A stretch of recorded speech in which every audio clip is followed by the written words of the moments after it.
3, 2, 1, action. Hello, and welcome to the Technocrat Live. I'm your host, Matt Newhall, and this is my guest, Laura May. I convinced her to come on. Believe it or not, I actually got her to come on. Thank you so much. Yes, you did. I mean, like, what did I have to do to trick you? It only took 2 years of me doing the show. It took 2 years. I don't know. I said we spend so much time on the phone talking that let's just do it here. Right. We notoriously I have to text Laura because whenever we talk on the phone, it is a minimum of 3 hours. Yes. In any phone conversation, and usually it only ends because one of us has to do something. That's right. So, we're going to share that with you today, and it's going to be good. Laura has an amazing brain, has amazing history. She is the woman behind Area 22. So, if you've always been wondering what's this all about, this is a show to watch. So, all right. So, I just wanted to say, thank you so much for coming on the show. You're really busy. Thank you for having me. Big thing coming up on Saturday. Yes, we do. Yeah, you have a big thing. There's a Twisted kind of reunion, right? Well, we're doing a 22 Now special. Right.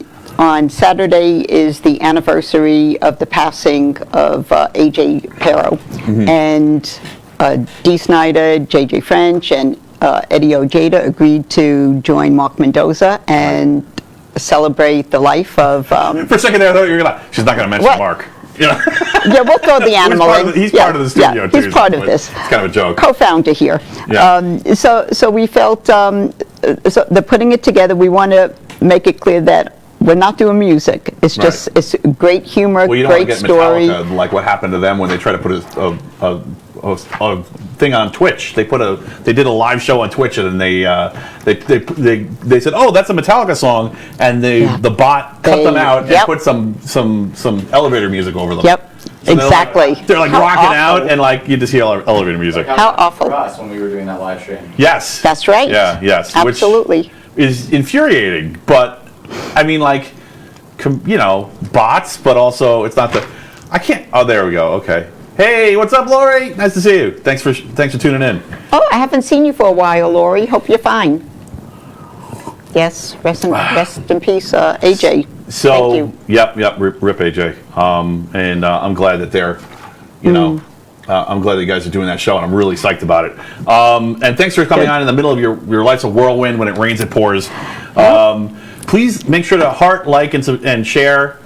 We need it. Because that makes me happy, and that makes me keep doing this in my strange compulsion. That needs your validation in the form of hearts and Lafayette's. Right, because I have a hole in my soul, and that fills it. So please fill my soul with your happiness, or your evil, whatever. You get the expected results. And please comment, and we'll try to keep track of the comments and interact with you as stuff comes up. Hey, John, how's it going? Thanks. All right, so today I know I said I was going to do every show. I was going to try to do a 3D print. I've missed a few shows, but I have this one today. This is this is a Raspberry Pi in here, and an official Raspberry Pi 7-inch touchscreen. My son asked me if I had a screen, and of course I have. I'm like, I have everything. Of course. So we go to we pull out the backpack of doom, and we pull out the screen. He's like, I want the big one. And so we connected them together, and this is a Pi 3 4 gig, 2 gig or 4 gig? Very impressive. Oh yeah, sure. So so we connected to the screen, and of course the thing didn't sit up when we had it connected to the screen, and so I'm like, maybe we can 3D print a case for this. And he's like, all right. And I'm like, you go on Thingiverse, and I'll go on Thingiverse, and we didn't talk for a day. And he came to me and he's like, I found a case on Thingiverse. I'm like, is it this one? He's like, yeah. I'm like, it's already printing. So, wow. Yeah, this is the case. And if you want to check it out. Very cool. I'm impressed. Very cool. Yeah, and it's 3 pieces, and you just need some screws. I'm putting it right on the fridge. Right. And this is impressive. So here the cool thing about this is that he wants to use this as a development machine to do Linux development. And modeling. Oh wow, yeah, very good. And he wants to do Linux development on it. And he actually had another idea after he saw it all together. He's like, maybe we could do a laptop. So there isn't a laptop design on Thingiverse, so maybe we'll design a laptop. Design it. And then print it out on 3D printer and make a laptop out of this. So Would be great. really cool, right? Very So, cool. yeah, I love that he's doing that. How old is he? He's 10. So, you know. Very good. Yeah. I was like, he's totally, I'm like, you made me. And the best part is, he came to me on Pi Day. By the way, happy Pi Day. So he came to me and he said, I want to work on the Raspberry Pi on Pi Day. I'm like, you got to be kidding me, kid. You That really is did great. Oh, I love it. I mean, I was like, That's your son. that's my son. Yep. So, yeah. Of course, the Technocrat's son came to him on Pi Day to build the Pi. Yeah, no, this is nothing solder on here, Lori. This is just... No, that's not what I said. He'll soldier on. Oh, soldier on. Okay. Wait, hold on. Let me put my glasses on. I have my glasses today. No, that's blurrier. No, that's fine. Soldier on. Hey, Hey, Miguel, what's up? Ambassador. Yes. Ambassador of Area 22 International. Yes, thank you so much Yes. for tuning in. I appreciate it. All right, so what do we got here? So we got the Corona report. The Corona report. The Dystopia report. It is the Corona report the past year. By the way, if you're wondering about this setup, so we kind of been treating the people who are regulars in the studio as kind of like an extended family, and we've been around each other. We wear masks when we're off screen. So, yep, she's got her mask, I got my mask. So this is the only in-person interview that's planned at this time. So everything else is going to be remote. But this is just, this setup, we actually are about, I'd say almost 6 feet. If we lean back, we're 6 feet apart. So and I'm not that worried about it. The masks will probably go back on when we're done. So Yes, they will. they'll go back on when we're done. So it's a bummer that we have to do remote interviews, but it was worth it for this one, and thanks for coming on. All right, so let's get into the Dystopia report. Let's do it. Okay. Halloween is to fashion experiments as April Fool is to trial balloons. All right, so Corona. Corona is the top topic today. So it turns out that David Asher, the former lead investigator for the State Department on the matter of the coronavirus, has come out in public and says it was an operating secret classified program. In my view, I'm just one person, but my view is it's still a biological weapons program about corona. So this was Trump's guy for the State Department doing research into what the origins and so basically this is like if the United States had a person who was in like a WHO-like role, this is the country scale version of that position is like the country scale version of the WHO, because normally that's what the WHO does is they investigate, and he thinks that this was a bioweapon gone loose. So good sources on this. You may not like him, you may not think he's a good source, but yeah, this is from Fox, from the New York Post. Sue, 7 p.m. Eastern Standard Time. Yep, 7 p.m. That's right. Hey, Sue. Shout out. All right, so yeah, just to let you know, like I kind of told you so, but there was a little bit of skepticism on that one. Sorry about that.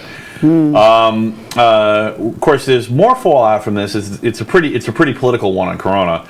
So there just came out a 57-page report from UNICEF. So that's the UN, if you're not familiar. Apparently, they think 250,000 child deaths in South Asia were caused by the lockdowns. So basically the lockdown, not the disease, but the actual lockdown, they're considering that was the cause of all those child deaths through starvation, through lack of employment. This is a really serious topic, and I mean, I'm shocked. Not a lot of press is covering this. I mean, it's the UN, guys. This is not, it's a 57-page report. This is a credible source. The silence is deafening. There is some political infighting going on in in Congress this week. I see them fighting in public, and so that may be actually the reason that that's happening. Maybe this report. They may be trying to decide where they're going to fall on this, and they don't know. Yeah. So, but yeah, the lockdowns are. If anybody says, "Oh, the lockdowns aren't doing any damage," you can argue about whether the disease is doing more damage or the lockdowns. The lockdowns are definitely doing damage in measurable deaths. So, yeah, it is really sad, and it's really sad because it's it's it's the same thing in this country too. It's the same thing in most countries. It's just I think it's exasperated because they're poorer in a lot of the southern Asian countries, but yeah, the poor are affected the worst by this. When you slow the economy down, the people with the least money have the least reserves to survive and to protect themselves, so it hurts them the worst.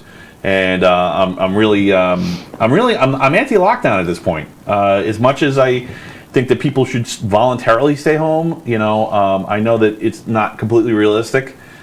But I was pro-lockdown in the beginning when it was first hitting. A month, I think 2 weeks was fine. I think a month would have been fine. Maybe 2 months would have been fine. A year plus is pushing it. We're having problems, Well, but we really didn't know all the information. No, we and didn't. I mean, so the people at the top of the government didn't know the information for 2 months. Right. It's yeah. So some of it was the information we received, and some of it is common sense. Right. Well, that's the thing that scares me is that people are politicizing this, and it makes them emotional, and then they Yes. make crazy decisions. Like if somebody tells me they went to a restaurant, I'm like, "Did you wear a mask?" Yeah. Okay. They took it off while they were eating. Okay. Was the space between the tables? Okay. Right. But at the same time, someone's like, "I'm never wearing masks," or "I'm never leaving my house." Those are both crazy positions. There's some place in the middle that's not completely crazy. Try to get off the fence. All right. So little lighter, not really. Early December, Pfizer vaccine. So if you had a Pfizer vaccine in early December, so this is extreme risk people, and also some people who were I don't know how else to say it, rich, elite, connected, lucky. Had Pfizer vaccines in December. Apparently, a lot of the December vaccines had inert RNA strands. So the RNA is the thing that actually does the active inoculation. So in other words, you got a shot of water. You didn't actually get a vaccine. So that's pretty heavy. So It's the opposite. It's very buoyant. yeah, it's very buoyant. Well, it's not as bad as I didn't put it in here, but apparently also there was one place they actually. I don't know where it was. Now I wish I put it in here, but there was a case that just came up where they made I think it was the AstraZeneca, where they made a mistake and there was no vaccine loaded in the syringes, and they were shooting air into people, which is really Very doubly dangerous. bad because Yes. you don't get the vaccine and it can kill you. Yes, absolutely. You can have a stroke from that, so not good. It is the Dystopia report. Sorry, I know it's a little sad and depressing. Well, and the Corona section of the Dystopia report, which is doubled, double. it's double bad. Right, because, double bad. Sometimes Dystopia report is funny, but this has never been funny. I mean, it's always been there's been rarely any laughable clowning in here. And I feel bad because you're such a lighthearted, happy person. Yes, I am. You try to look at the bright side of things, but there's not a lot of bright side in here. Well, we're getting closer, and that's optimistic. I think so too, although I think that maybe people are looking at the wrong. I'm really psyched about. So if you haven't heard my position on this before, I'm really excited about the not yet approved in the United States, but approved in some other countries. Oh God, I can't believe I forgot the name of it. It's not AstraZeneca, it's not Pfizer, it's not Moderna. It's not Merck with Yeah, combined with another pharmaceutical. Vaccine. yeah. There's another vaccine. There's another one. There's a fourth one, and that was so. This one is. I think it's actually got almost sounds like Vax in the name. I can't recall what it is, but anyway, so it's not an RNA vaccine. It's actually a traditional corona vaccine. What they did is they took a coronavirus and they took a non-dangerous coronavirus and they took a piece of the COVID-19 virus and actually connected them together, and it works like Pfizer, Moderna, Johnson & Johnson, Janssen. Yeah, I don't think it was Johnson. It wasn't Janssen. I don't believe it was It's Janssen. on the CDC.gov. Yeah, no. but- The Johnson & Johnson's also an RNA-based one. It's a small company out of Maryland That's right. that has this vaccine, and they're actually, ironically, it's not available here, but it's available over in the UK and South Africa, I think is where they're testing it. Sinopharm, Sinovac. Yeah, it's something with VAC or something like that. It wasn't Yeah. Sinovac, something like that. Sinovac, yeah, I think that might be it. So, that's the one with. I love the participation. Thank you, everybody. Yeah. So, Nice. yeah, sorry about that. I usually write it down.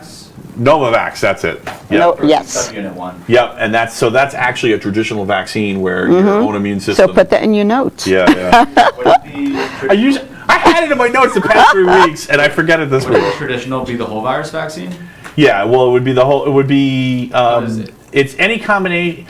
The problem is the Novavax is listed under protein subunit vaccine. Yeah, so the thing is, it's inert. The vaccine itself doesn't do anything. It's just a molecule floating around in your bloodstream, and the only other cells that interact with it are your immune system cells. The RNA vaccine actually uses the machinery in your cells to change your cellular makeup, which is a little scary, and actually. Based on that, this will also be a little scary, and this is kind of evidence of it. This doesn't normally happen with vaccines. Normally, when a baby is born, they have some of their mother's immunities because of the, but there's still a barrier between them, right? So there's some immunities that they won't get over from their mother, and they'll get some of them through breast milk. But one of the things they don't typically get is immunities to diseases from. That your immune system has prototyped, right? So that's kind of what happens. Is that, you get the disease, your white blood cells see it and say, okay, this looks like this can make you sick, and so it turns out that mother's breast milk will actually pass the vaccines, the RNA vaccines, to the child. Yes. So this is in Forbes.com, and they were kind of like soft pedaling, like, oh, that's interesting. I think this is kind of bad because we haven't approved this vaccine in children yet. We're not entirely sure it's safe for children, right. And they don't necessarily need it. Children are less vulnerable, so babies are getting the vaccine into their system, and they don't, the mRNA-based vaccines, and they don't know. We don't know what the effects are. And it hasn't been approved, and it's not something that we wanted to happen. So, not particularly good. So Forbes.com, if you want to check that out. That came out on the 4th, I think.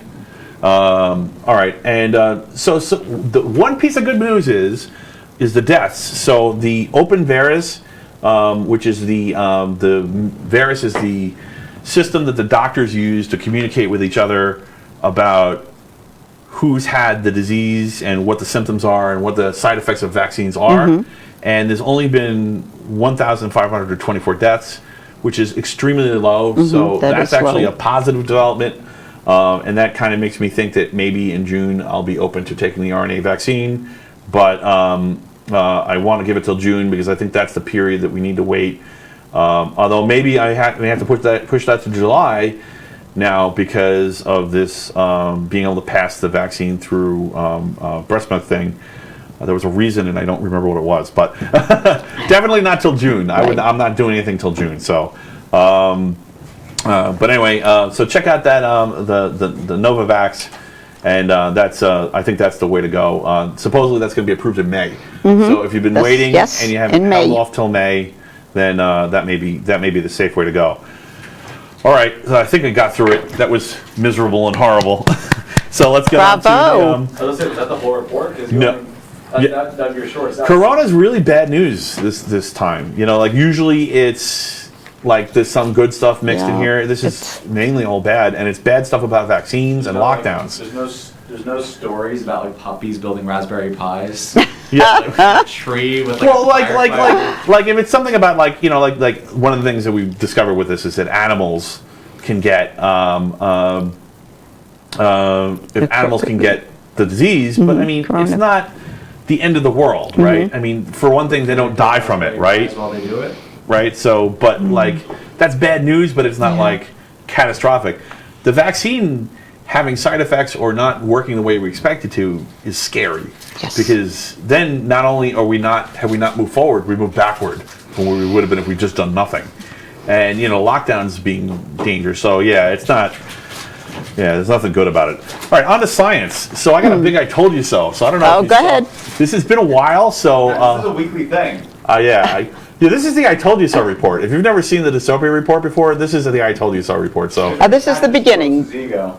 Right. Okay. Well, because it's on video, right? That's the cool thing about doing this show. It's not like you're gonna be like, you didn't say that. Yes, I did. And I gotta go find it.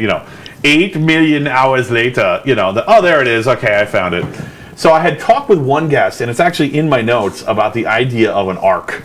So, I've always been kind of interested in this conversation where a lot of comedians have done a bit on Noah's Ark, talking about how stupid it is and how ridiculous it is that Noah got all the animals onto a ship and it was floating around the planet. Of course, that is stupid. But how cool is it? Come on, that could be fun. But it's kind of like it's scientifically impossible. You can't really have an art. You can't. It just animals eat other animals, right? But they were in cages. Did you not watch the movie? Yeah, right.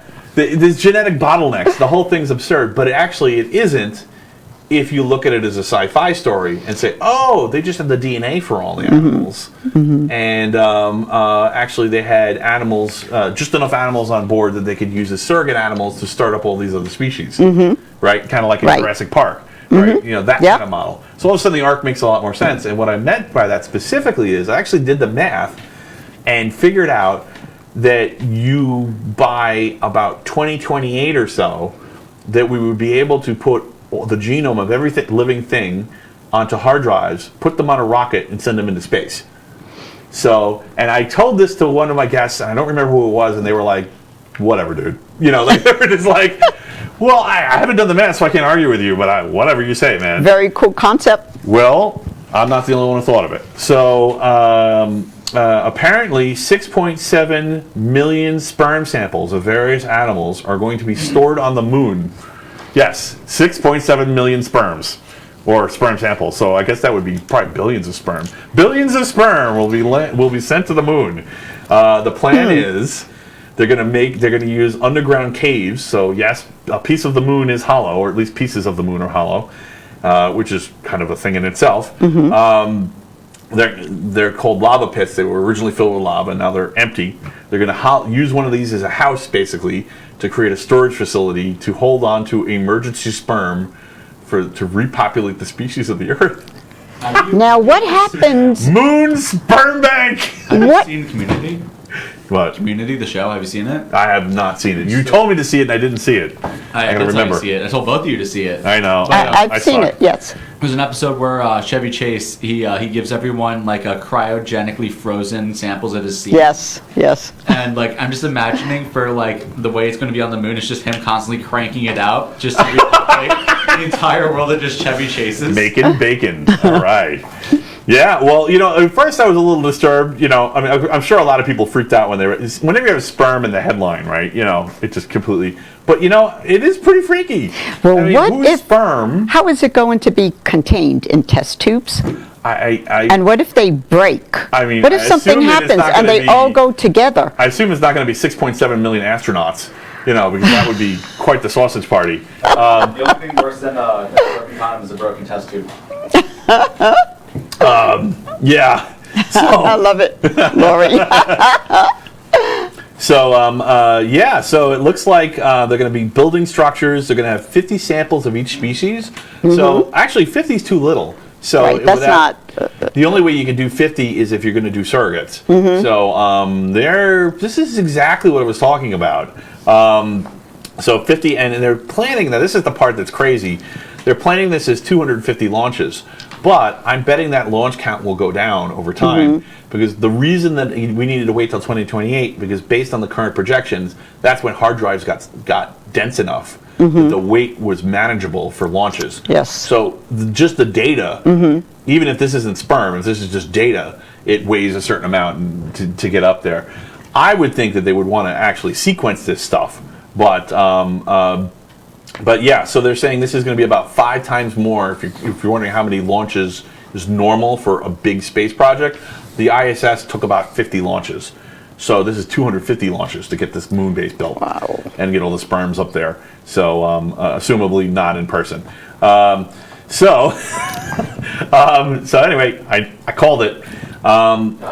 So who owns your DNA? That's what the real question that comes up here. So of course there's tons of patents on DNA. So if you have a piece of your DNA is one of those patents. Is it yours? Is it someone else's? So, this kind of brings up the question, who's deciding which sperms are going up there? Right. I kind of want to know more. I mean, if it's all, someone would say private property, it all belongs to us, But if this is humanity's last hope, how are they selecting which the healthiest monkeys to get the sperm from?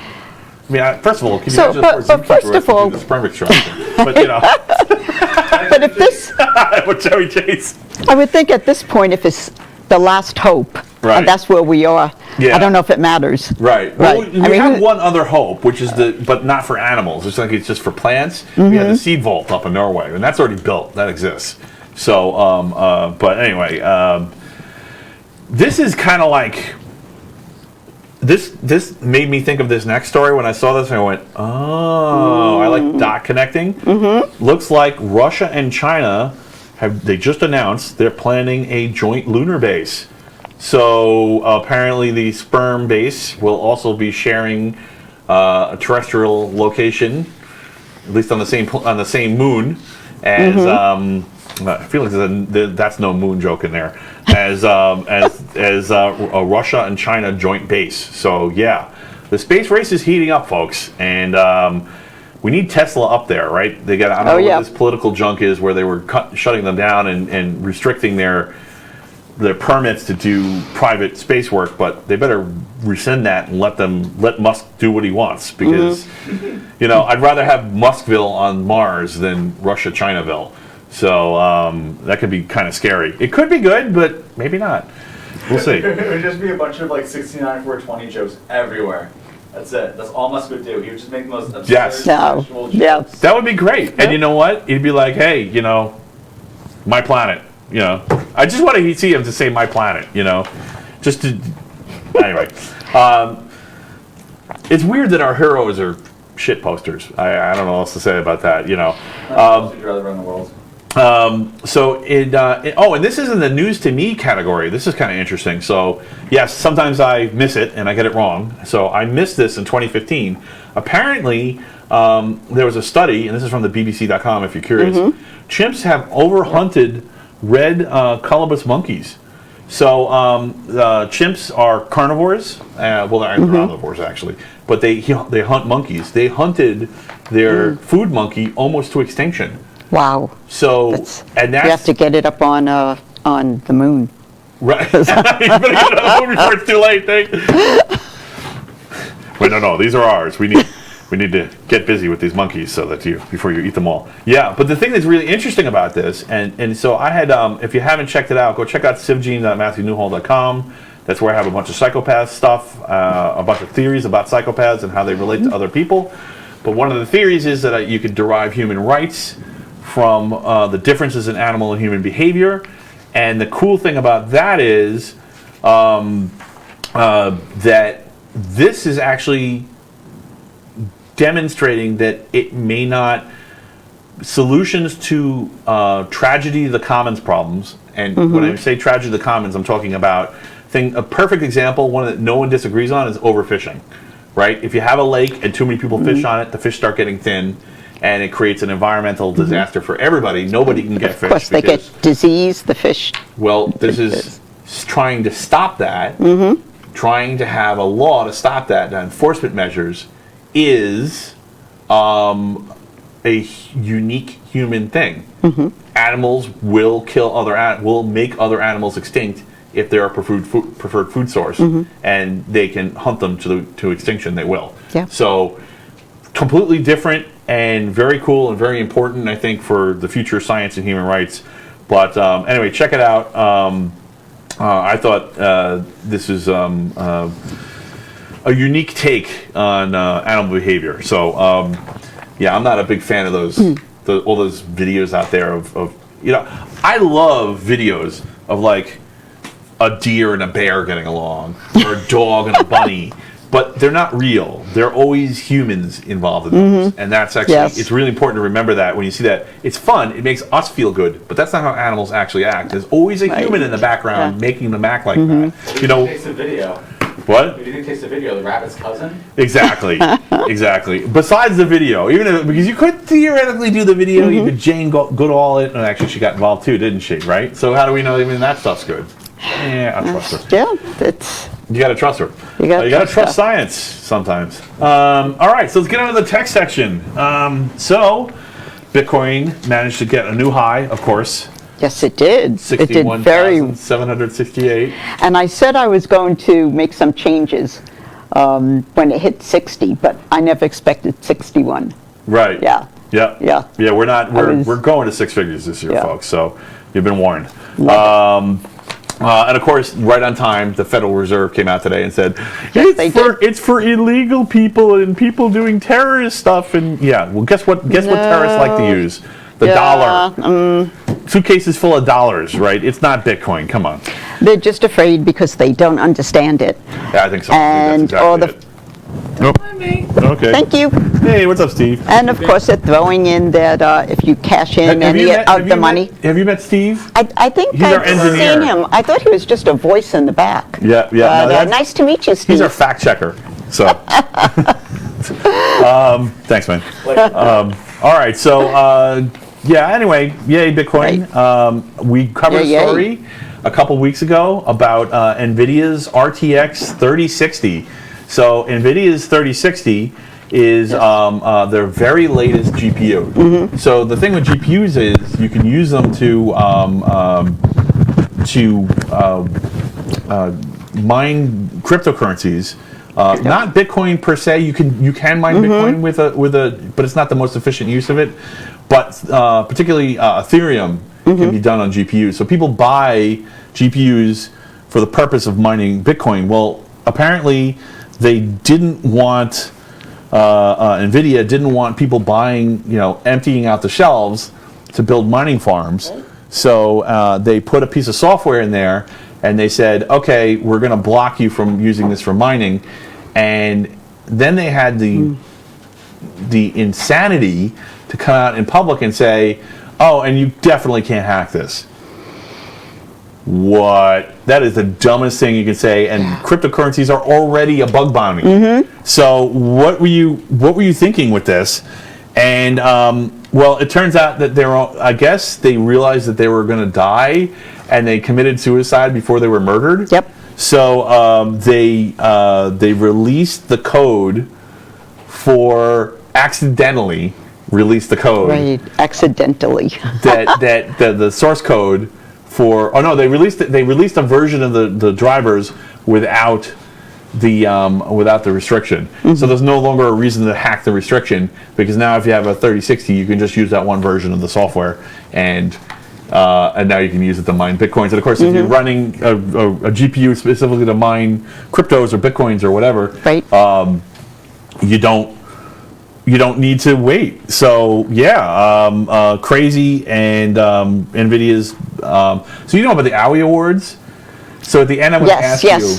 The AUI Awards are the Own Worst Enemy Awards, and we usually, during the Dystopia report, will award an AUI Award. So this is my favorite for the AUI Awards. Not only did they threaten the entire hacker community, but then they released a version that didn't do what they promised they were going to do. So now you can just use that version, and you can just ignore all the other versions. So I think NVIDIA might win the AUI Award this time. I think so. Yeah. All right, so that was, if you're curious of the source, that one is TheVerge.com. So I always include sources. One of my guests got mad at me. Why? Because they're like, why aren't you, what's the source on that? And so ever since that, I always have sources in here in case you're wondering where this stuff is coming from. Well, you should always cite your source, and so people can follow it up and look at it, learn more, whatever they want to do. And it also shows that it's not just something that you're making up, right? But it's actually something you're reporting on. Some of this stuff is really this Corona stuff is really out there. It's really they're not covering on the news, but the sources are credible. So yes. I wouldn't even have felt comfortable talking about that stuff without having the sources. Exactly. So I got to do it. That's Sorry good journalism. I didn't mean to be a journalist. It was just meant to be a shtick to get the guests more comfortable, so they could be like, okay, now I see, I'm on camera. Whatever bad stuff I was going to do on camera has already happened, and now I can just chill and relax and get into it. And then, it just turned into its own thing. Like, people were tuning in for just the Dystopia report for almost a year. Thank you, all my peeps out there who are tuning in just for Dystopia and Recipe for Disaster. All right, so phishing and using virtual machines. What the heck is this? I don't know. You wrote this. Oh, yeah. This was Lee's. Lee sent me a link. This is a good one. Okay. So apparently... He was good, by the way. It was a good one. He I was just very forgot good, it. yes.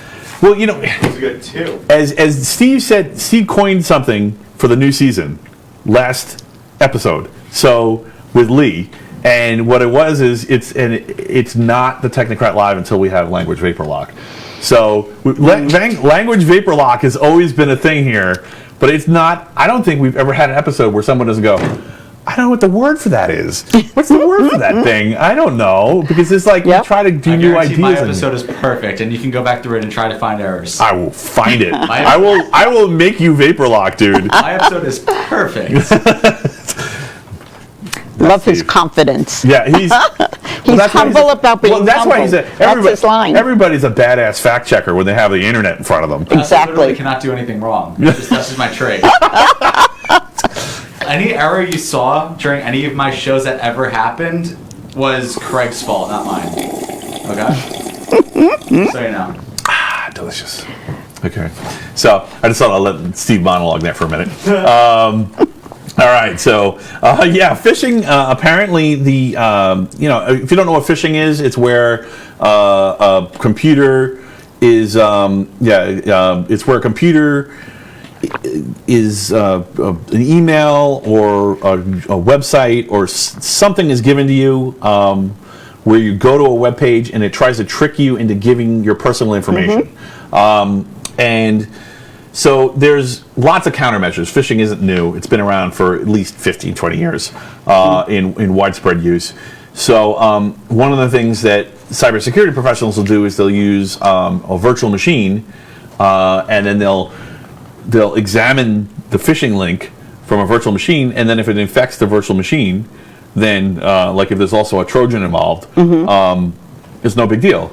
Yes. And so what they'll do is they'll spin up a virtual machine, they'll run a script inside the virtual machine, and if it damages the virtual machine, just go boop and shut it off. Yeah. Well, apparently a lot of phishing sites have started checking to see if they're running inside of a virtual machine, and if they do, they just show a blank page. So all the phishing software has recently stopped working. So if you're in cybersecurity and you're like, wow, all's quiet on the Western Front. No, Never quiet. No, it isn't. Go check, because phishing is gotten a little crazy. There's the countermeasures. It's like an arms race. Absolutely. It's always going to be an arms race, and I mean, that part doesn't surprise me, but it's just kind of informational. Let you know, hey, there's the phishers are using new techniques out there. Apparently, this one's going to be kind of controversial. So the person in the White House was on his way to a helicopter and had a brief press jaunt with the press, said a few words, and then went on to Air Force. I don't know what they call that one, the helicopter. Air Force helicopter? I don't know what it's called. Anyway, like instead of Air Force One. Right. No, it's not. Yeah, I don't know what it's called. But there was some weirdness in this video. So this was supposedly a press conference.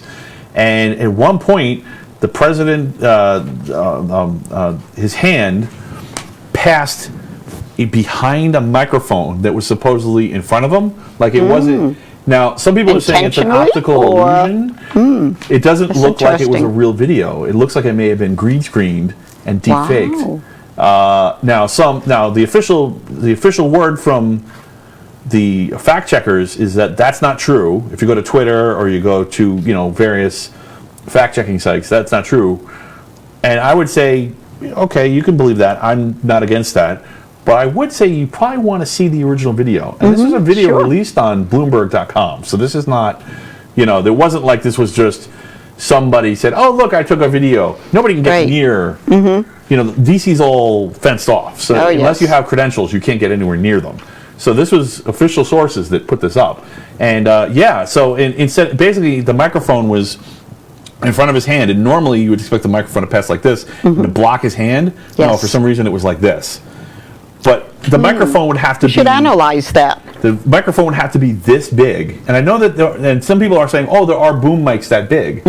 But when you see it Right. next to the other boom mics, normally they have the socks on them, and the socks are maybe that big or that big. So why would they all have huge socks on the microphones that day, right? And of course the poles in it too, so you can see the poles. So you're like, Right. okay, well, on some of them, and the ones that you can see the poles are normal sized, like to a sock this big instead of a sock this big. It's really strange. So anyway, go check it out. I'll check that out. Yeah, it looks like a deep fake to me. Sorry if this is misinformation. You should believe what you want to believe, but I think you should also look at the video for yourself. Yeah, I'm not sure why they would do that. Maybe it's his health, maybe it was security. I mean, there's good reasons to do For it. security, definitely. But I don't like the lying. The lying's Yes, scary. right. So, Well, I'll have to check that out. I'm not even. Let's not watch it now. But No, not now, but I'll post it. I'll Yeah. post my comment next week. Maybe I'm wrong. Maybe there was a couple people who were CGI people who jumped in there and were just like, no, this is not fake. It's completely real. But for every one of those, there were 3 more that were like, this looks fake to me. So I don't know. If you're a pro, weigh in. I'd really like to know what you think. So Linux apparently has a pretty severe root exploit, or a group of root exploits that have been in there since 2006. So this came in as part of SCSI privileges. So that's SCSI is a kind of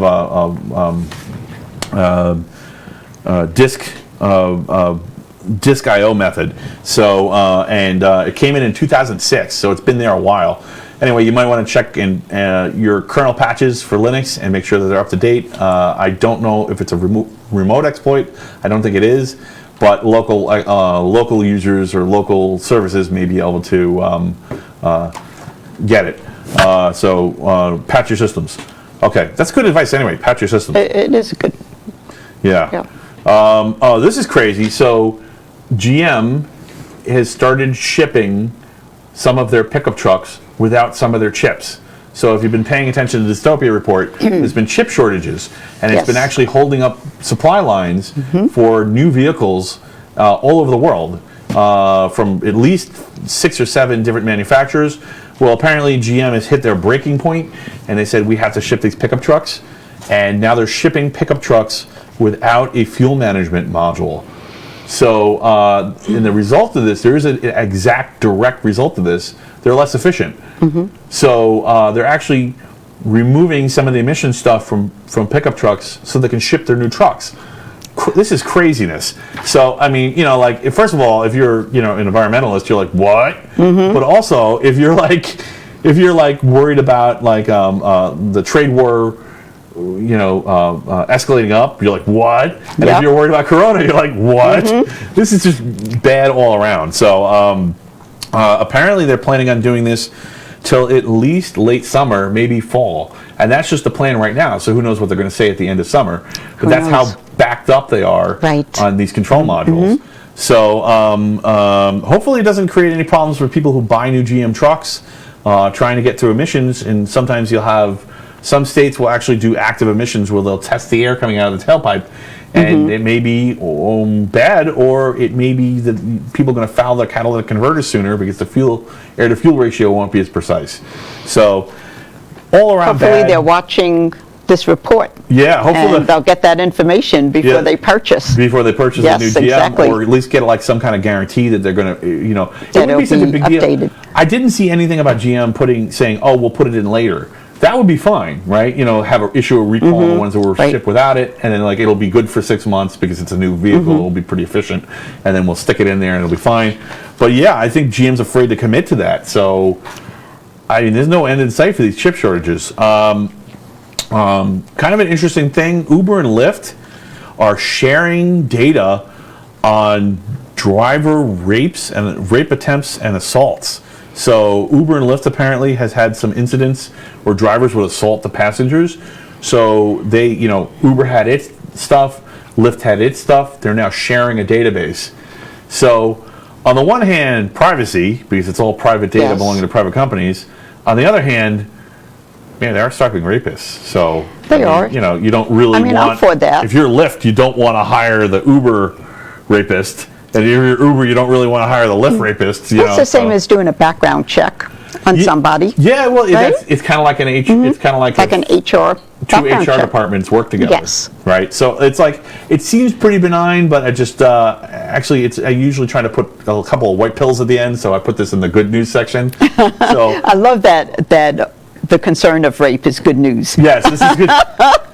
Well, you know, like Bring on those white pills. Sometimes they get creepy with that data. You know, it gets Well, gets a they little do, but it creepy. goes the other way around, which would concern me more about sharing the data about passengers Right, who are right. difficult, Well, see, this is my and concern. that's giving a lot of personal information Well, out. this is the problem with things like this is legally there's no difference between a passenger who is a victim and them sharing that data and drivers who are rapists and them sharing that data. So this could be a slippery slope It where could all of be. a sudden they're sharing something like political affiliations or race. It could be.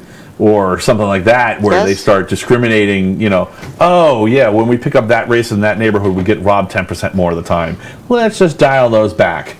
Let's add 2 minutes to the pickup times. Let's let it sit in this queue for 2 minutes before we put it out. You know, I'm not saying they're doing this, but No, they're not doing that, legally, it might be a path down that road. Well, you know? it's definitely a seed that you're planting that people should keep in their mind. Yeah. So, but anyway, I thought you should be aware. Probably good news in this case. Let's hope it stops there.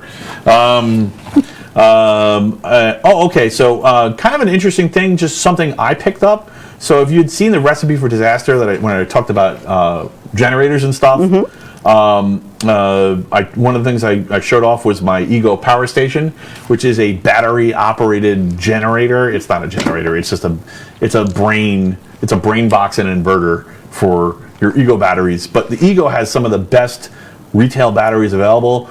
You can run like your refrigerator for 12 hours on one of these Amazing. devices, so you can just plug it in inside your house. You don't have to run a generator outside, and Yes. you got to We do watch that. it. People were stealing generators during. Yes, they were. We during- would have to lock it down. Right, Motorcycle. They wouldn't even shut them off. Lock. They just literally Right. run off with the running generator. Yes. They just unplug the stuff and run, and throw them in the back of a pickup and drive up the street and steal the next one. Yep. So, but yeah, so you don't have to worry about that anymore because you can have this in your house because there's no fumes because it's just batteries. Which is so, great. Which is great. But Home Depot dropped them. Oh, I didn't know that. Why'd they drop them? Well, the good thing is Probably pick them back up. Lowe's picked them up. So, Okay. but the weird thing is, like, if you didn't, I mean, it all happened in a month. Like, 1 month, Home Depot's shelves were stocked. You know, they had advertisements, they had sales. The next month, it's gone. It was like, it was wiped off the face of the earth.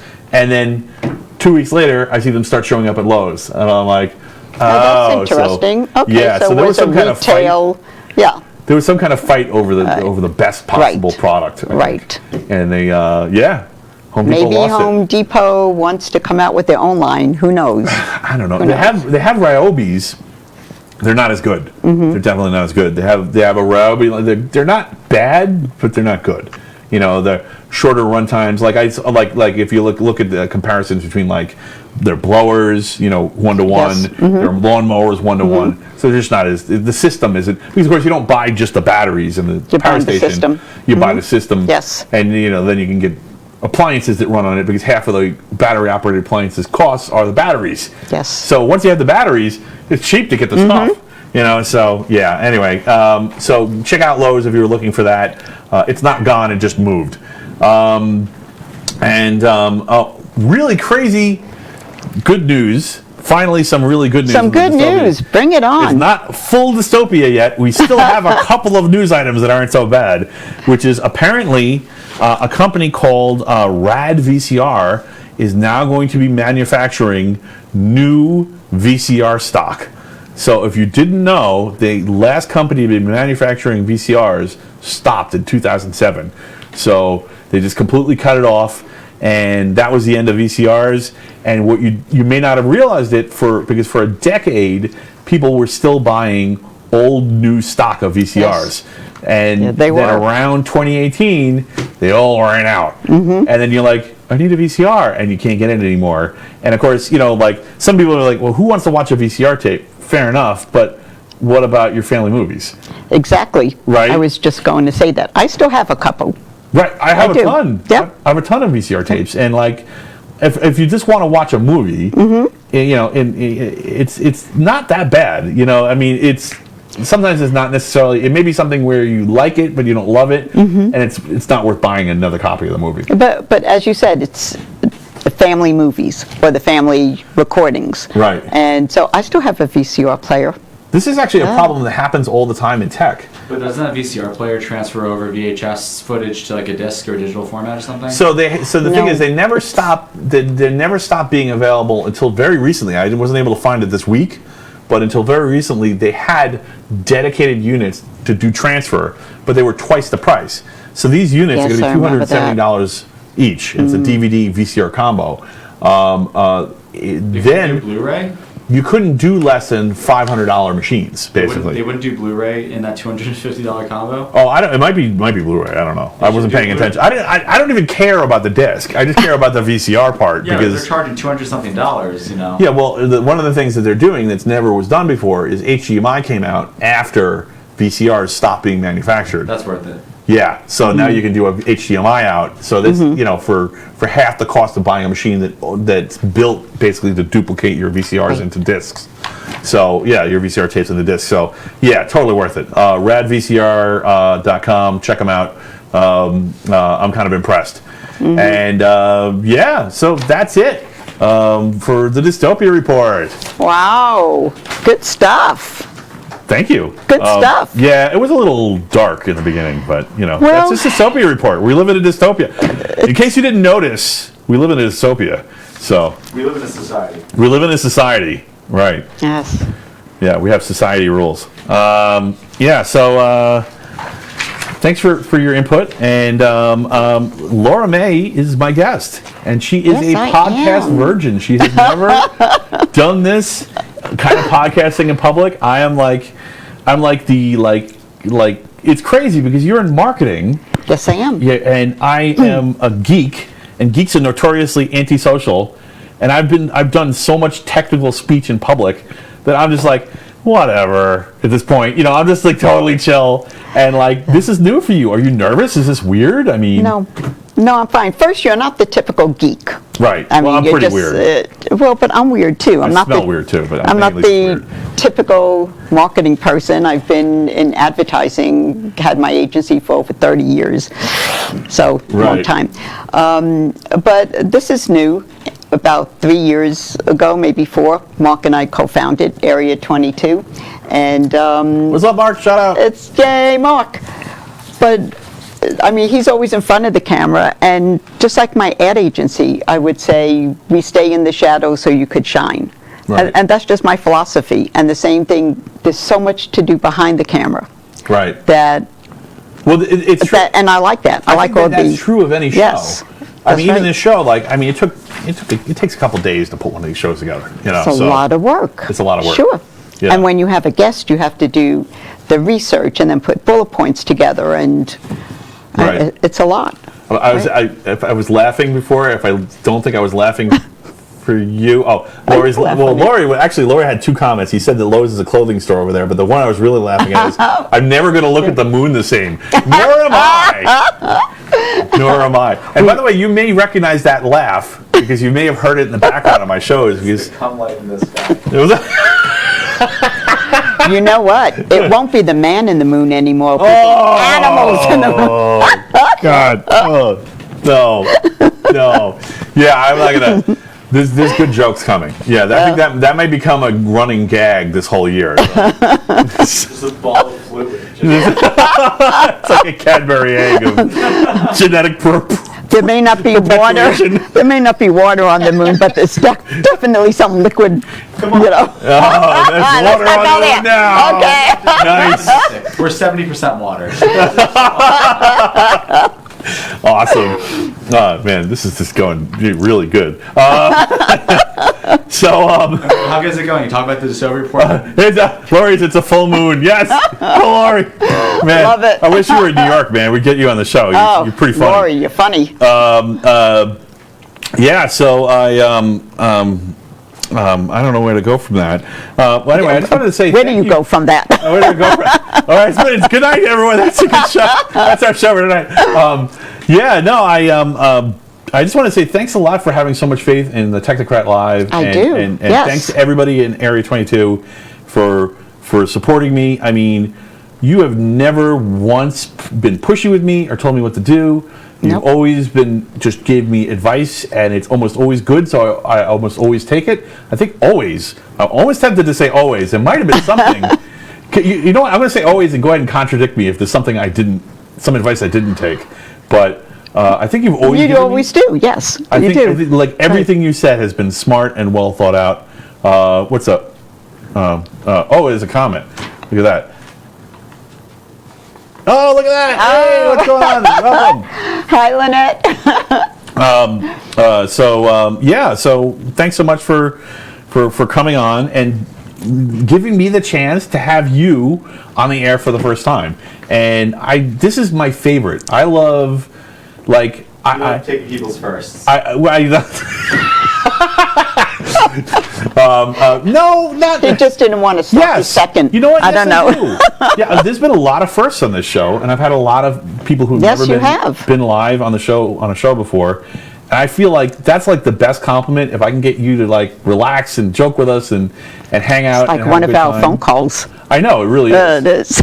Well, it was a lot of me talking at first, but blah blah blah blah. It's great.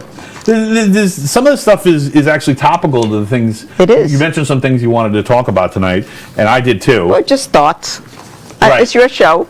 Right. Well, no, and then the important thing is that when I have a guest on here, I treat this as it's the guest show. And I know they always say the same thing that you said, which is, no, it's my show. But it really isn't, because I'll be back here next week. So if I forget something that I want to say, or if I feel like I was slighted, I'll just come back around again. I'll just keep coming back around. Yes. But, and of course, you're welcome to come back on anytime if you have a great time. And, come back. But, I want you to have a chance to tell your story and tell us about the awesome experiences that you've had.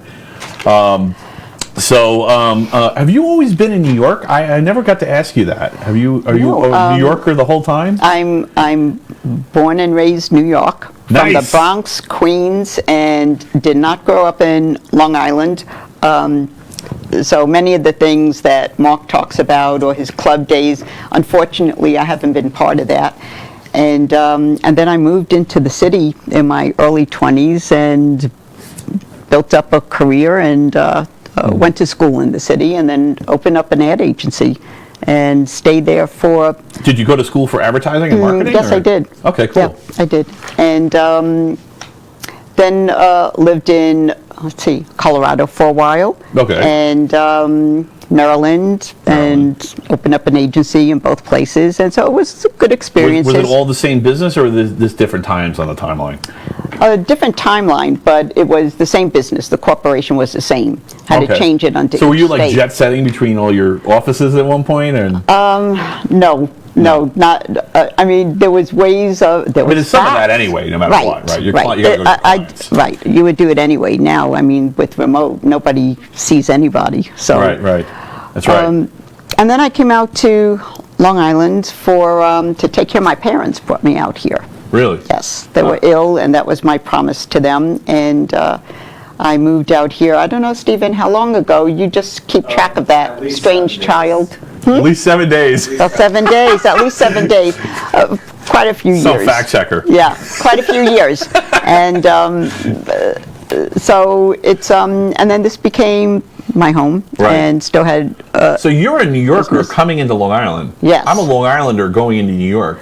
Really? So were you born out here? Well, I was born in Maine, but I was 3 when I moved to Wantagh. So I grew up in Long Island. So and then I'm like, I've had enough of Long Island. I moved to the city on purpose. So, and it's funny, you lived in the city and now you live in Long Island. Right. What is it better? Is it worse? Is it like name a good thing and a bad thing there? That way you don't about Long Island. Piss everyone off, but you give everybody something good too. It's every place that I lived, I was always when you're in the city and you're in the heart of the hustle and bustle of everything. other Street places are different. Oh, street food, please. Street coffee. Street coffee. And yes, and the coffee in those very special cups. So all of that was great. Moving to Colorado was what a fish out of water was I, you Really? know. Oh, please. Big trucks everywhere there. So I don't know if that's how it was then. Nature is the key to Mountains. I had an anxiety have- attack because there wasn't enough concrete. Really? There was too much nature. You sure? So you sure it was an anxiety? Because we actually had problems. My wife had problems with the atmosphere, with the air density. I had a little bit of that because The it would oxygen cause So migraines. the but- Rockies are huge. Like They're the huge. Adirondacks are nothing compared to the Rockies, and you can easily get into oxygen deprivation. Yes. To the point where you get headaches and like you can even pass That's out. true. I didn't have that. Thankfully, I don't know if didn't anyone's have that. died just from oxygen deprivation. You know, probably someone, but I haven't heard about it like that firsthand, like from anybody. But yeah, it can be pretty Yeah. severe. Yeah. Yeah. But it's a beautiful state, beautiful Right. place. Yeah, I I love it. definitely had an edge on business.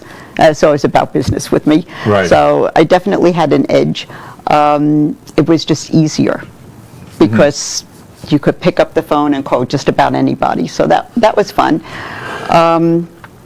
And Maryland and DC, you know, we see all the things going on with DC and everything. That Right. was probably I don't want to say it. DC is like an artificial city compared to other cities. Yeah. It's clearly it has to be, right? It has to be, right. Because it has to be detached from everything else. Right. So that was the whole reason it's not a state. And that's the Yes. reason. I'm not. It's I'm very not different. anti-statehood for DC, but I get it. I get why Very they did different. it. Yeah. And coming out here is, okay, what do I love? And I can't say I hate anything. Stop it.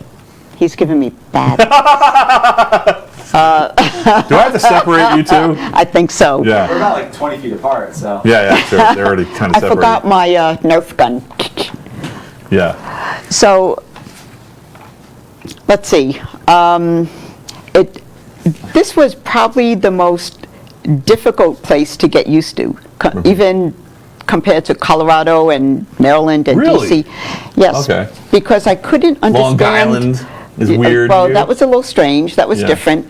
But I couldn't understand how Long Island is so close to the city, yet I would meet people that were in their 40s or somewhat, and they said, no, we don't want to go in the city. They just, or we never, now I'm not saying everybody, It's but there completely was true. quite a few people that were just there extremely are comfortable. suburbunkins galore Yes. in Long Island. And I'm sure they have that elsewhere, you know, in other Yeah. states No, as well. I don't think so.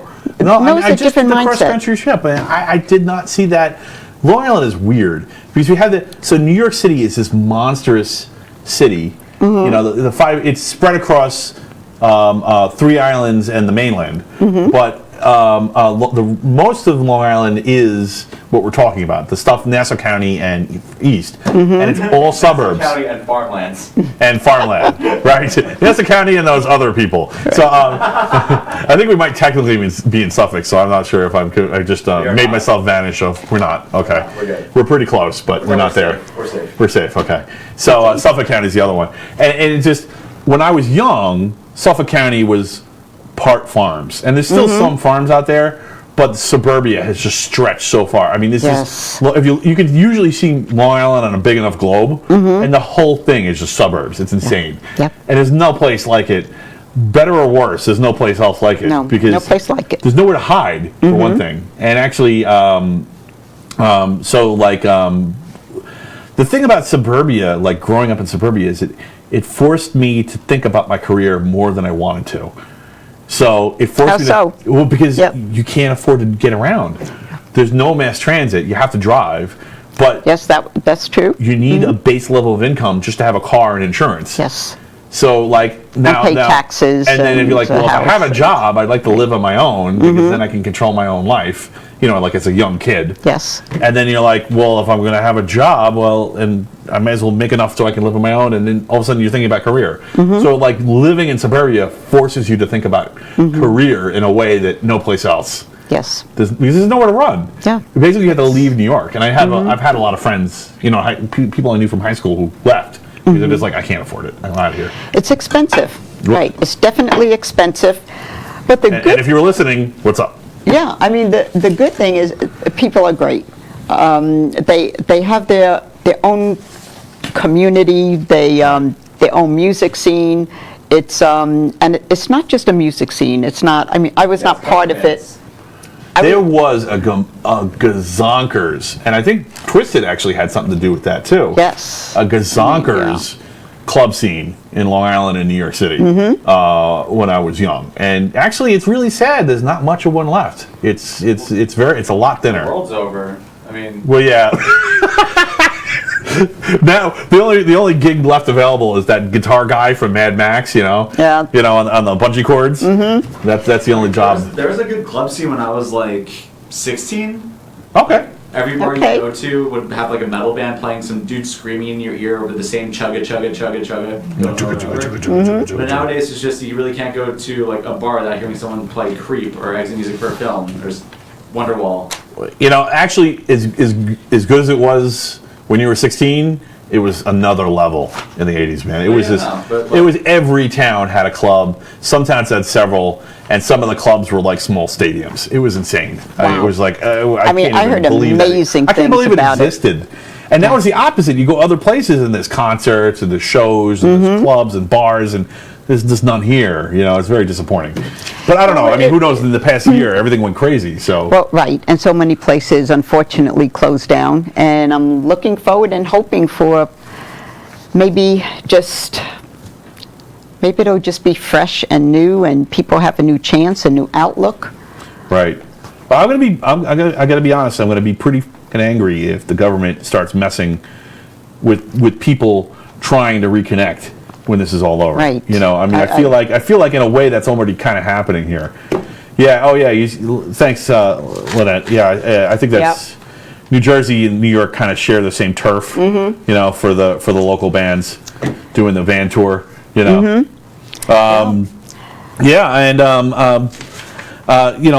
got you? I actually was going to ask this later, but I'm going to ask you now. Go for it. What got you into rock? How long have you been into rock and metal? I mean, you're a metalhead, right? Am I outing you? Oh, no, that's She's fine. a metalhead. She likes the heavy stuff. So, Metal. was it like what were your early bands? Like I can tell. Oh yeah, I'll start. I'll give you my example. So Okay. like way back in the day, I was like into pop. Like when I was like a young kid, and I was like, yeah, shut up. Look at Steve. I'm admitting it, okay? I was a little kid. My balls hadn't even dropped yet, I mean, I was just like, and I kind of got into like Poison and Winger because like some girlfriends were into that. And then someone gave me like a Winger tape with Crew on the other side of it. And I'm like, well, the Crew is good. And that didn't get that much radio play back then. Right. Because, Shout at the Devil. And then I got into Guns, and that was cool. But I think my first and Roses. Guns N' Roses, yes, Guns N' Roses. But my first metal album, like real like heavy metal, was So Far So Good So What by Megadeth. And when I heard that, the hairs went up on the back of my neck. I mean, I was just like, what is this? I just bought a random record at Uncle Phil's. I'm like, this one has good album art, because kids. Right. And then I'm like, that's it, I'm hooked. And so, do you have a story like that? Was it? Well, is there a band that like? I mean, my mom was into. I had just about everything. I had a huge collection. Right. A huge wall-to-wall collection, and I'm trying to think who.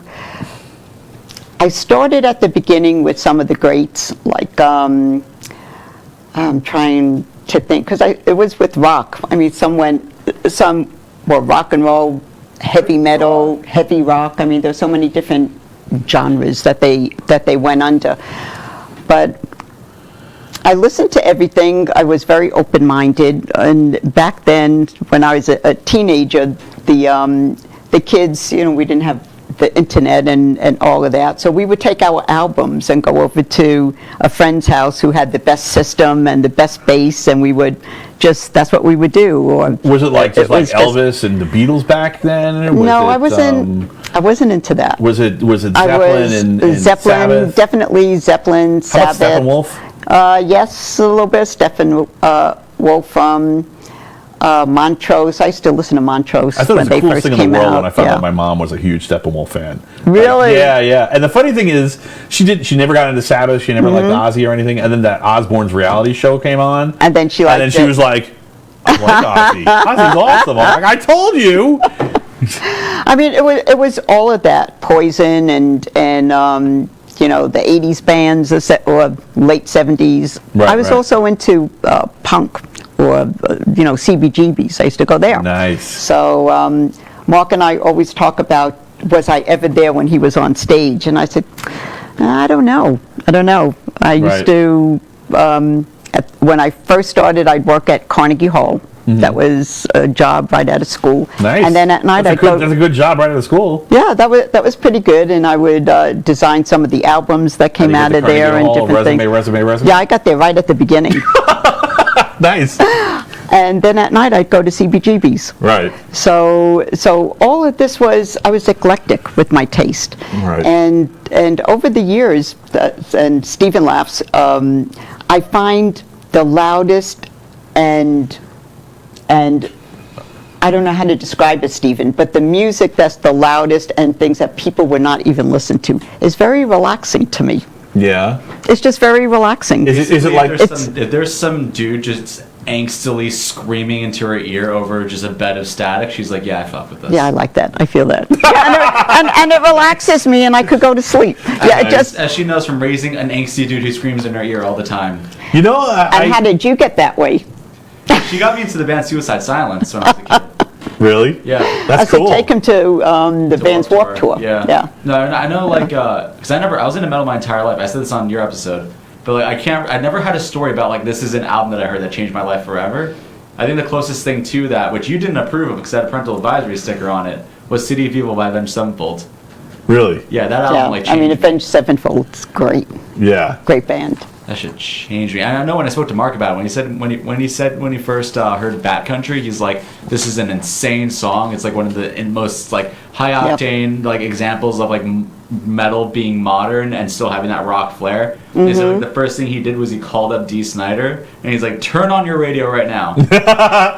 That's cool. Yeah, so I'm glad that I'm not the only person that appreciates the hell out of that song. Or that Nice. album. Yeah, so it's I could find just beauty in all of it. Yeah. Very eclectic. I could sit back and listen to classical music, Right. opera, the fine arts, and then sit there and We listen probably to. got a lot more of that at Carnegie than Yes, yeah, yes. death metal. Right. Yeah. And then I could sit back and at CBGB's, I was telling Mark about Mink DeVille and my friend going out with the band member and one of the band members, and so I got into that whole thing, and it just, everything that was thrown at me, I'd find just some love in it. There was something great in it. Right. Yeah. Yeah. Well, I mean, there's lots of bands, but that's kind of the fun part. Is you go into a place and there's usually not just one band. Right. So you go there for one band, you come out loving another. You Right. know? And you're just like, wow, I just discovered something new, and sometimes it's just a flash in the pan. You just get them while they're there, and then they're gone. They break up or they move on into different And then bands. you always have your comfort bands that you go back to that just, I don't know, you just want to rock to. Right. Yeah. Headbang to a little bit. So it's a little bit of all of it. And how about you? Me? I'm a child of the 80s. It really like everything 80s is pretty much fair game. Right. I mean, Static X. well, Static X is top 5 for sure. Maybe my favorite. I don't know. I want to pick a favorite because I don't It's know. hard. It's hard to pick a favorite. But Static X is phenomenal, But, and they yes. they did something new. And generally, I like industrial, but industrial metal. I also, but also I like the '80s style, kind of like either speed metal or I don't like it as much the gallop metal, but I do like it. And Gallop metal? Gallop metal. There's so many. There's whole bands that are just that. Yep. And I mean, lots of great music there, but there's some stuff that's got that got a lot of attention. That got a little tired, but Yes. You just described Raining Blood. I just realized that. Yeah, yeah. Gallops are great, man. They're really. You know what it is from a drummer's point of view. Like, so I play the drums. And, Yes, I know that. Yeah. Yes. So drummer boy. I play other instruments, but the drums were always my passion and my natural thing. And from a drummer's perspective, the gallops can get a little boring. Because it's this. They're very. So do them fast. They don't work necessarily with a lot of variety in the drums. Right. The breaks, fills, yes, awesome. Plenty of space to be creative. But I actually like doing creative. Like, I would enjoy the Immigrant Song, I think, more than something off of Power Slave. Right? Who do you associate because I'm doing with? doing more with the kick and stuff. So What drummer do you associate? with? I really loved Lars when I was young, but I got over it. I'm not going to ask you why. I don't know.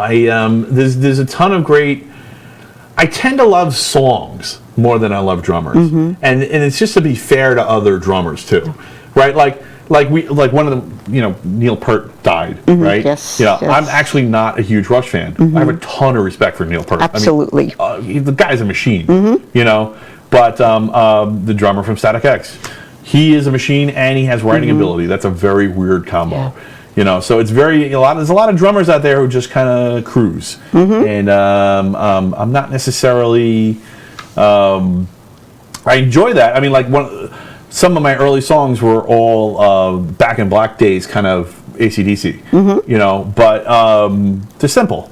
You quickly, you can skate by with even playing the wrong beat, and it sounds good. And eventually you're just like, okay, I've mastered this. I have to move on. They're not bad. They're good. I really like. I mean, AC/DC's, they're gods. But fantastic. They're fantastic. But it's just like I was saying. Like I'm not dissing on Power Slave. Amazing album. But it's not always the most fun for the drummer. It's like I see. Yeah, and Justice for All is an amazing drum album. Rain and Blood. Yeah. So there's you have to be tough. You got to be really tough to play the drum. I can't imagine I would think doing so. 3-hour concerts of that kind of music with that kind of tempo. I mean, I totally forgave it when I heard Slayer live and they missed the beat. Because usually, most bands, they've been on tour the whole time and they rarely miss a beat. But they missed the beat, and I was like, of course they did. I'm surprised they got this far. Right. But it is. It's from stories that where. I'm just grateful to some of the guests that we book for Mark's show and listening to their stories and the amount of Milli Vanilli. Talent and what? What? No, Lori, no Milli Vanilli. No. Make that go away. We knew. Back in the '80s when that was happening, we're just like, these guys are fake, and then then they got caught. And we're like, yes, I knew it. Yeah, those guys were fake. Yeah, they were all image. That's cool. I'm glad we talked about that. I wish. It's awesome that you're so into metal, and there's a lot of. I think a lot. There's some shame. I think with people with metal. Maybe this is done. This is over. But when I was younger, I hid it. I hid it in my jobs. I didn't want anyone to know. Even though I listened to metal constantly, because I used it as a noise shield at work, so I wouldn't hear other people because you're in cubicle farms, right? So and then we could just tune other people out. But I didn't. And then somebody outed me, and nothing happened. And I'm like, oh, no, I had no shame. It's okay to be into heavy metal. I had no shame. I was worried about my jobs then. Right. It was a mortgage thing. It wasn't a pride thing. So you've been in business for yourself the whole time, huh? Yes. Yes, I have. You've been running your own businesses. Have they always been your own companies, or always my own company? Wow. Yeah. So have you had a lot of employees, or there's been? I did. When I was in the city, I had about 60 That's not bad. What? Yeah, it's not You had bad. 60 people working for 60 you? people. That's crazy. We're one of the first agencies to be a full 24/7 operation, not a skeleton Who are your clients? crew. Oh, Goldman Sachs, American Express, Morgan Stanley, some retail. You got all the like Wall Street heavy hitters in Bloomingdale's. there. Yeah, we had the Wall Street. Wall Street. Wall Street, a lot of retail also. So we had the financial, corporate end, and then the retail Very manufacturing different end. target audiences, I Yes, imagine. yes. So, but it was, but that's how you had to make it. Yeah. Right. I Well, did that's not New want to York, be. right? That's where the New money York. is. I did not want to be a niche agency. Right. So it was. We had the talent. If we needed people in for a for a different look, we'd hire them. Really? Bring them in. So that's cool. That So was you were very cool. You were like a metalhead and running this great agency with all these like big name Wall Street That's firms. right. That And you weren't hiding it. That's crazy. Wow. Well, I'm so weak. I should have just not hit it from the beginning. I just would not talk about it during, actually, the clients take, back then, you take them out to dinner, you wine and dine and do all of that, and that was just not what they would talk about. We would talk about business or where their company was going or where we were going. Right. So we never talked music, oddly. Yeah, it's kind of enough. like weird. Like we're definitely talking a little bit differently on camera than we do on the phone. It's not bad. It's actually, you're being a little more careful than you might be. But that's okay. That's Should I loosen it up a little bit? No. It's okay. It's perfectly. I completely understand. And the reason it's interesting because I think you have the talent. I have a talent that I developed. I don't know. Maybe I can only imagine you have it naturally. I had to work at it, but to listen to other people, Yes. and to let them talk, possibly let themselves talk themselves into oblivion, depending on Sure. the circumstance. Because sometimes if someone talks themselves into oblivion and then you don't do them in with what they told you, they go, "Oh, I can trust this person," and now you can do some good business, Yeah. right? So. Yes. Yes. It's weird different. because like I want to let you talk and you want to let me talk, so we're just kind of But this is how we are on the phone, too. I mean, we're Right. kind of like jumping back and forth, but yet we know exactly what each one of us are saying. right, But yeah, it's you could throw it back in my court. I'm cool with that. right. Yeah, it's weird because I feel like just when you're talking, I almost just want to tell you all like you asked me a question and I went on for 2 minutes. I said I'm not going to do that this show because I because want to we hear what just- Laura thinks. we- Nobody we wants to hear what I connect. think. I'm here all the time. But we connect. It's that connection, and Yeah, that's but great. That's a really rare skill is listening. Most people just want to, they're so they feel like their ego is just so on edge and so damaged, and no one's ever recognized them for the things that they've done and what they've accomplished in life, and they just can't stop talking about themselves because they feel like they have to throw themselves out there and like, here's all the things about me, and you just let them go. It's amazing. I let them go. I know about myself. It's the other people I want to learn about. Right. Yeah, I find them Me fascinating. too. Yeah, people Me are too. fascinating. People are weird and complex and crazy. They're great. And I really want them to tell me something dirty so that they can trust me when I don't use it against them. Oh, you want a dirty little secret? Is that what you're looking for? No, I'm not. I'm not looking for anything. If it happens to come my way, all right, that's, it goes in the book. Like, thank you, I will never use this. But just wanted you to know, I did hear what you said. So, Well, we never know. It may that's why come we have out. booze on the show sometimes, but I didn't. bring any out I've today. noticed. This is Gatorade, by the way. That's Gatorade. Yeah, we're doing sober today. Yeah, it's funny. I got drunk on the show. I remember that. I think I got drunk on the show as much as I ever did before. Like people would drink and I'd be like, "You want to drink?" Yeah, okay. And I drink with them, and I'd be like, and then I turn the computer on. And then that's When we had Raris on, she started screaming in a German accent. yeah. Or just randomly ticking pickle Rick. Well, I do remember you lapping up the spilt wine. Oh yeah. Was it wine? Or no, it wasn't wine. No, it was wine. It was sake. Sake, that's I right. drank it was off the sake. board. I do remember Yeah, I that. spilled sake on the board and I poured it off the board into my mouth because I didn't want to lose any. It was really good. I'm sure. Maybe a little too good. Yeah, oversharing again, aren't I? All right, so Good way to share sober. it's funny. We were talking about politics in our emails to each other, and how we don't do politics on the show. Right. And I kind of sometimes I'll do this at the beginning. I do, occasionally you have to mention a name. Yes. Just to like have the conversation. Right. But we try to avoid talking about politics, and the reason why is because I think a lot of people have like pre-programmed opinions. Like they'll watch the news, or they'll read a paper, or they'll look at a journalist, and they'll just grab their opinion and present it as their own. So if you force people to reframe it, if you force people to reframe it in another way, then if they don't have their own opinion, they just go quiet. Yes. And I'm curious, have you ever done anything like that? Like, have you ever done anything like that with someone? I mean, it doesn't really make sense in person. It makes more sense on a live show. Because nobody wants to get in the middle of like some like left versus right fight or something.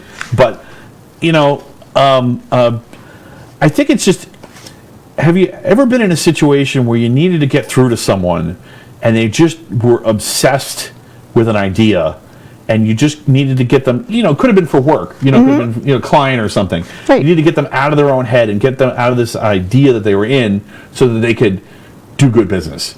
Oh, you're talking about persuasion. Yeah, I mean, like, but like, how do you break them? What do you do to persuade someone and get them out of their preconceived notions? I mean, like, what's the magic of persuasion? I don't know if there's a true magic. One is you have to be a good listener. You have to listen. Right. So you let them share their thoughts, their opinions. Right. Is that okay? Yeah. Okay. I was looking to see if they had it no table dancing. Yes, we won't. Laura, you're very distracting. Drinking. Keep it up. Good job. But then I'll recap it. Recap it, and sometimes I'll leave a little bit. I'll kind of tie it up and say, "Is that right? Is that what you're trying to say?" Right. And then I'll say, "It's interesting. What if this happened in that equation or that thought?" So some people will take a situation and they rant or they have an ideal about something, and they throw it all into one big thing. And I'll listen to it, and I'll tell them, I understand what you feel. You have to empathize. It's very important to empathize. Right. You empathize, you listen, and then to break that thought, or to change their view, or to persuade them, you separate it. You say, yes, but it's not really all together. That's one situation that happened. That's one item, and you're correct with it. You always want to acknowledge that. But then this is another item, and that's correct, but it's not really together. And then, so now what are you doing? You're taking this whole big thing, and you're breaking it down into little chunks, and then you take the little chunks, and then you have the small segment, and then you can work it. And then I see what you're saying. You don't want to take their ideas away from them or tell them to that they're wrong, because if you really feel something, whether it's correct socially or not, it's something they feel and they believe and they connect to. Right. So you have to work with them on that. Right. Okay. Right? Yeah, I think you convinced me.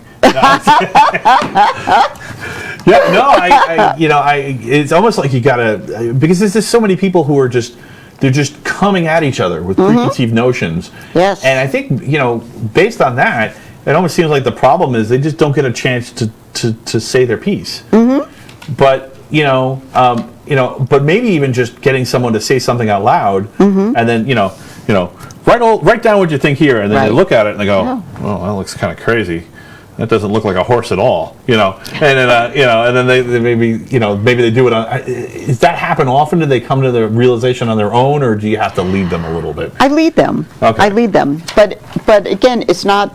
But you're not really changing their mind. It's not manipulation. Right. It's because you don't want to manipulate. You didn't ever flashy thing, did you? Persuading, right, exactly. That never happened. Yeah. It was swamp gas. Yeah, really. But there's a difference between persuading and manipulating. Right. And you can have good manipulation. Well, if it's for someone's good, if you know that they need medical help or something, and they're just afraid to go to a doctor or something. Wow, look at So- you segueing into my next question. Oh, well, go ahead. That's pretty good. You didn't yeah. even did you read the next question? No, I did not. That's pretty good. I did not. Well, I wanted to talk about marketing and whether marketing is good or bad.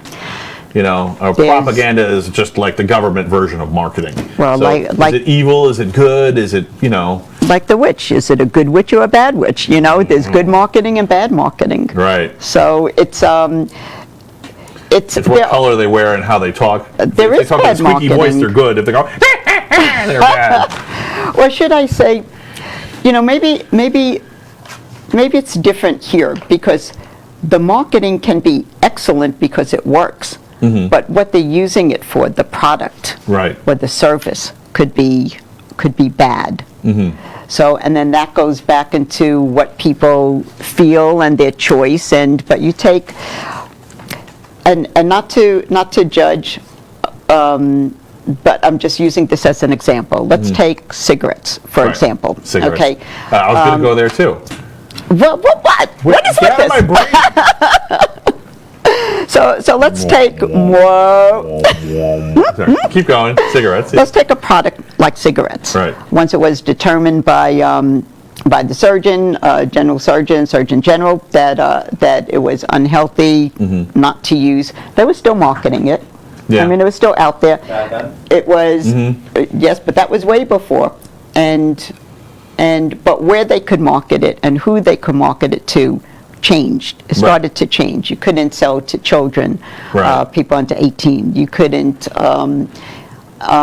especially in newspaper ads or magazines, you couldn't put an ad in there if a child was going to read that. So everything started to change in the marketing end. Agencies were still going to do it. Right. You know, I mean, you still see it out there. So how do you feel about people So- doing crazy self-destructive stuff? I mean, like, you know, do you ever feel like I got to stop them, or you're like, that's their right. They want to do something crazy and self-destructive. You know, because cigarettes is a good right. example. So what I was able to do, and I think I shared the story about a cigarette that, and I'm not going to name the brand. The company came to me and they wanted to market to children, and they wanted to use. And he said, "Of course we will. Anything for a buck." And they wanted us to use images and messaging that would attract the young children, 14-year-olds, because they lost it once all the laws changed. And I sat in on, it was just like something from, I don't know, one of these movies or whatever. I sat in a meeting, all these big wigs that really I would never have to work again to take that client on. The smoky room. And I stood up and I said, no, thank you. No. I was not going to sell to children. How long did you let them do their whole spiel before you left, or did you just, Absolutely. I don't even think I would have. Good for you, because I think I would have just been like, I'm out of here, bye. Right, because You know, in an immature way, right? There must have been I'm about cool that way. 10 people in the room, executives. And you let them do their whole shtick. I let them go through their whole shtick and give me their paperwork and look at the whole Were thing you mad and while all you were of that. talking? Were you like, did it make you angry inside? I detached. You detached. I detached. Wow. I did not put an emotion with that. Wow. They had the right to tell me what they wanted to say, as the same as I had the right to walk away from it. Right. Now, another agency picked it up. Immature. I feel really immature right now. Oh, no, because I'm I think I would have gotten. But then again, we also have information now.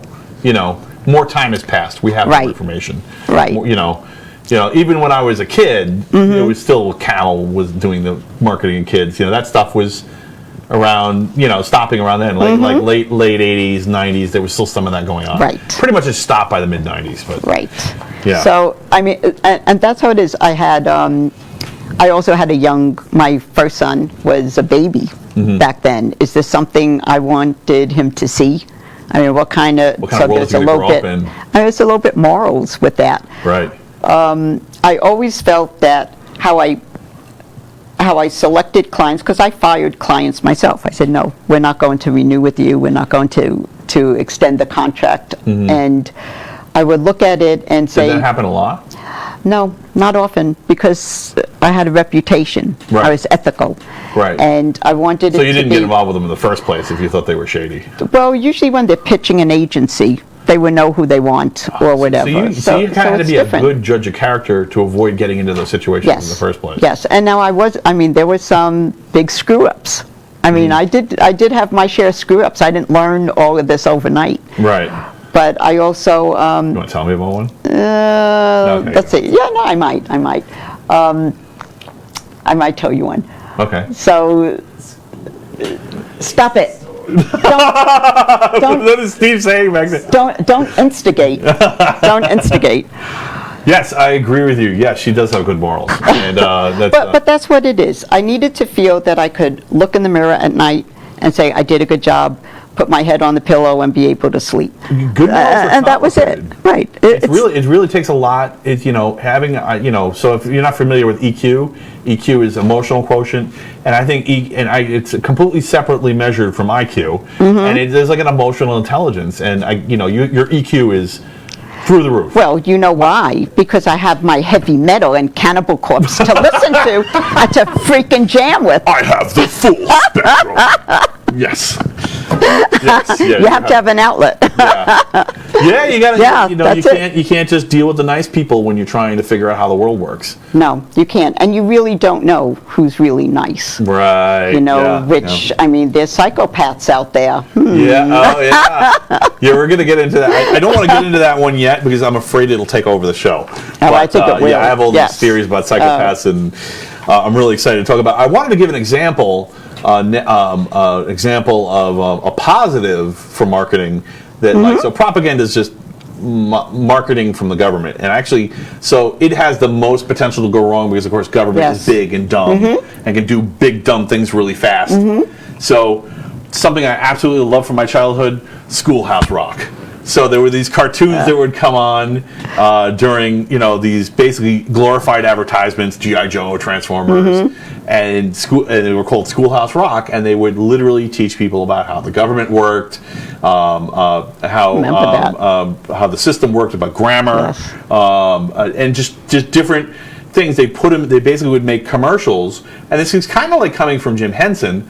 Jim Henson had this idea, and I think Jim Henson is like the ultimate anti-libertarian, pure libertarian argument, because PBS brought him up, but exactly that everybody found out about Sesame Street through PBS, and he wouldn't have existed without them. But I mean, basically, he figured out, if we turn commercials we can make commercials for things the kids need to learn, and then that's how they'll learn, because commercials are the perfect design for learning something very quickly. And that's what Sesame Street is. If you look at I don't know if it's true anymore, but Sesame Street was a series of shorter and shorter commercials advertising for the number 12 or That's true. the word water. That's true. Yeah, that's, or how to share. And Schoolhouse Rock kind of continued that on through older kids. So again, the concept is brilliant. Great use of marketing. It's a brilliant concept. It was effective, probably still is, but it goes back. What message? All right. Water, the number 12, things like that, that's all cool. I'm cool with that. But if you throw any propaganda into it, or something where you're telling someone how to think, and not giving them a chance to say, but you do have your own mind. You can make your own decision. But this, that shivers. Ooh. Yeah, I mean, right? Would you want that in your children's minds, where someone tells them this is how it is and there's no other way? Oh, this is perfect. I did not put this in my list, but I desperately wanted to talk to you about this. So, this actually brings into the question of what exactly is happening with machine learning now. And this is something I'm worried about with my kids, and you should be worried about this with your kids, or with the kids in general. So in the past, the reason that they were able to stop Camel cigarettes from advertising with cartoons is because they could get back to the marketing team at some point through the court cases and the depositions and the investigation. They got back to the meeting where they said, okay, let's market this to kids. Right? That's not happening anymore. Now with machine learning, It's just an algorithm figuring out what's effective. And there is no human thought process. So there's no human thought process to walk backwards through. Yes. And the upside is, okay, well, maybe it can't be totally maniacal, mustache twirling evil, because, there's no people involved. On the other hand, we don't know what the effect is because there is nothing to walk back. It's just machine code that even the computer geeks don't understand. They just have it randomly generated, and whatever works better, they go to that, and they just keep doing that through an evolutionary cycle. Right. So, I mean, what does it mean? I mean, is it immoral not to use marketing? So here's the flip side question. Well, again, who is monitoring what's going in your head? Me. So, besides Steve. Marketers will Steve always but the problem is you don't want to tell us nothing, so. it's a very interesting place in that head of his. So, marketing is, look, they started with, if you watched the series Mad Men or just knew anything about marketing, it was started in newspaper, ad campaigns, your typical, you like this, buy it here, this is why, and you have a photograph or a graphic and a headline, a tagline, the whole thing. And then when newspapers or what have you didn't work, and magazines started to come in, and so many, and reaching larger audiences, not just local, they started to go into that. It's always evolving. It's gone from digital marketing, where you're advertising on computers or on the phone or in the movies before you're watching a movie. So it's always evolving. Well, those are from people.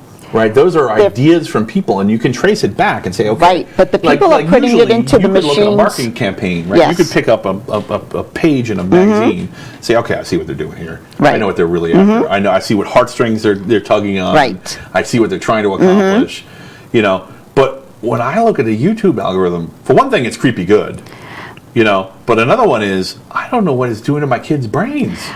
But that's where what hasn't changed is that the parents or whoever's involved with making that final decision, even about yourself, you making the decision, you have to stop and say, do I want that in my head? I could turn it off. Do I want that in my children's head? I have to be careful. You can always pay for ads-free programs, or you have an open communication. Ask me. I said that with my kids. Ask me anything. It's terrifying. It's very terrifying. Because I'm really worried that I'm not doing enough to get them to build up their ability to say no. So, like, sometimes that algorithm will come to me and it'll say, oh, watch this video. And I'll go, no, right now I have a purpose. Right. This is in the way. I'm going to go do something else. But another time I'll have nothing to do and I'll be like, all right, sure, let's go along with it. Exactly. And it almost, not always, but almost always feels good. Whatever it was it showed me, I was like, that was fun. Right. Yep. I mean, are we going to become addicted to fun? Well, it does feel good. Break it? No, I don't think so. Okay. I don't think so. We might need to assemble a team of Avengers made of top marketeers to protect us from this. That would be a good panel. Yeah. To talk about that.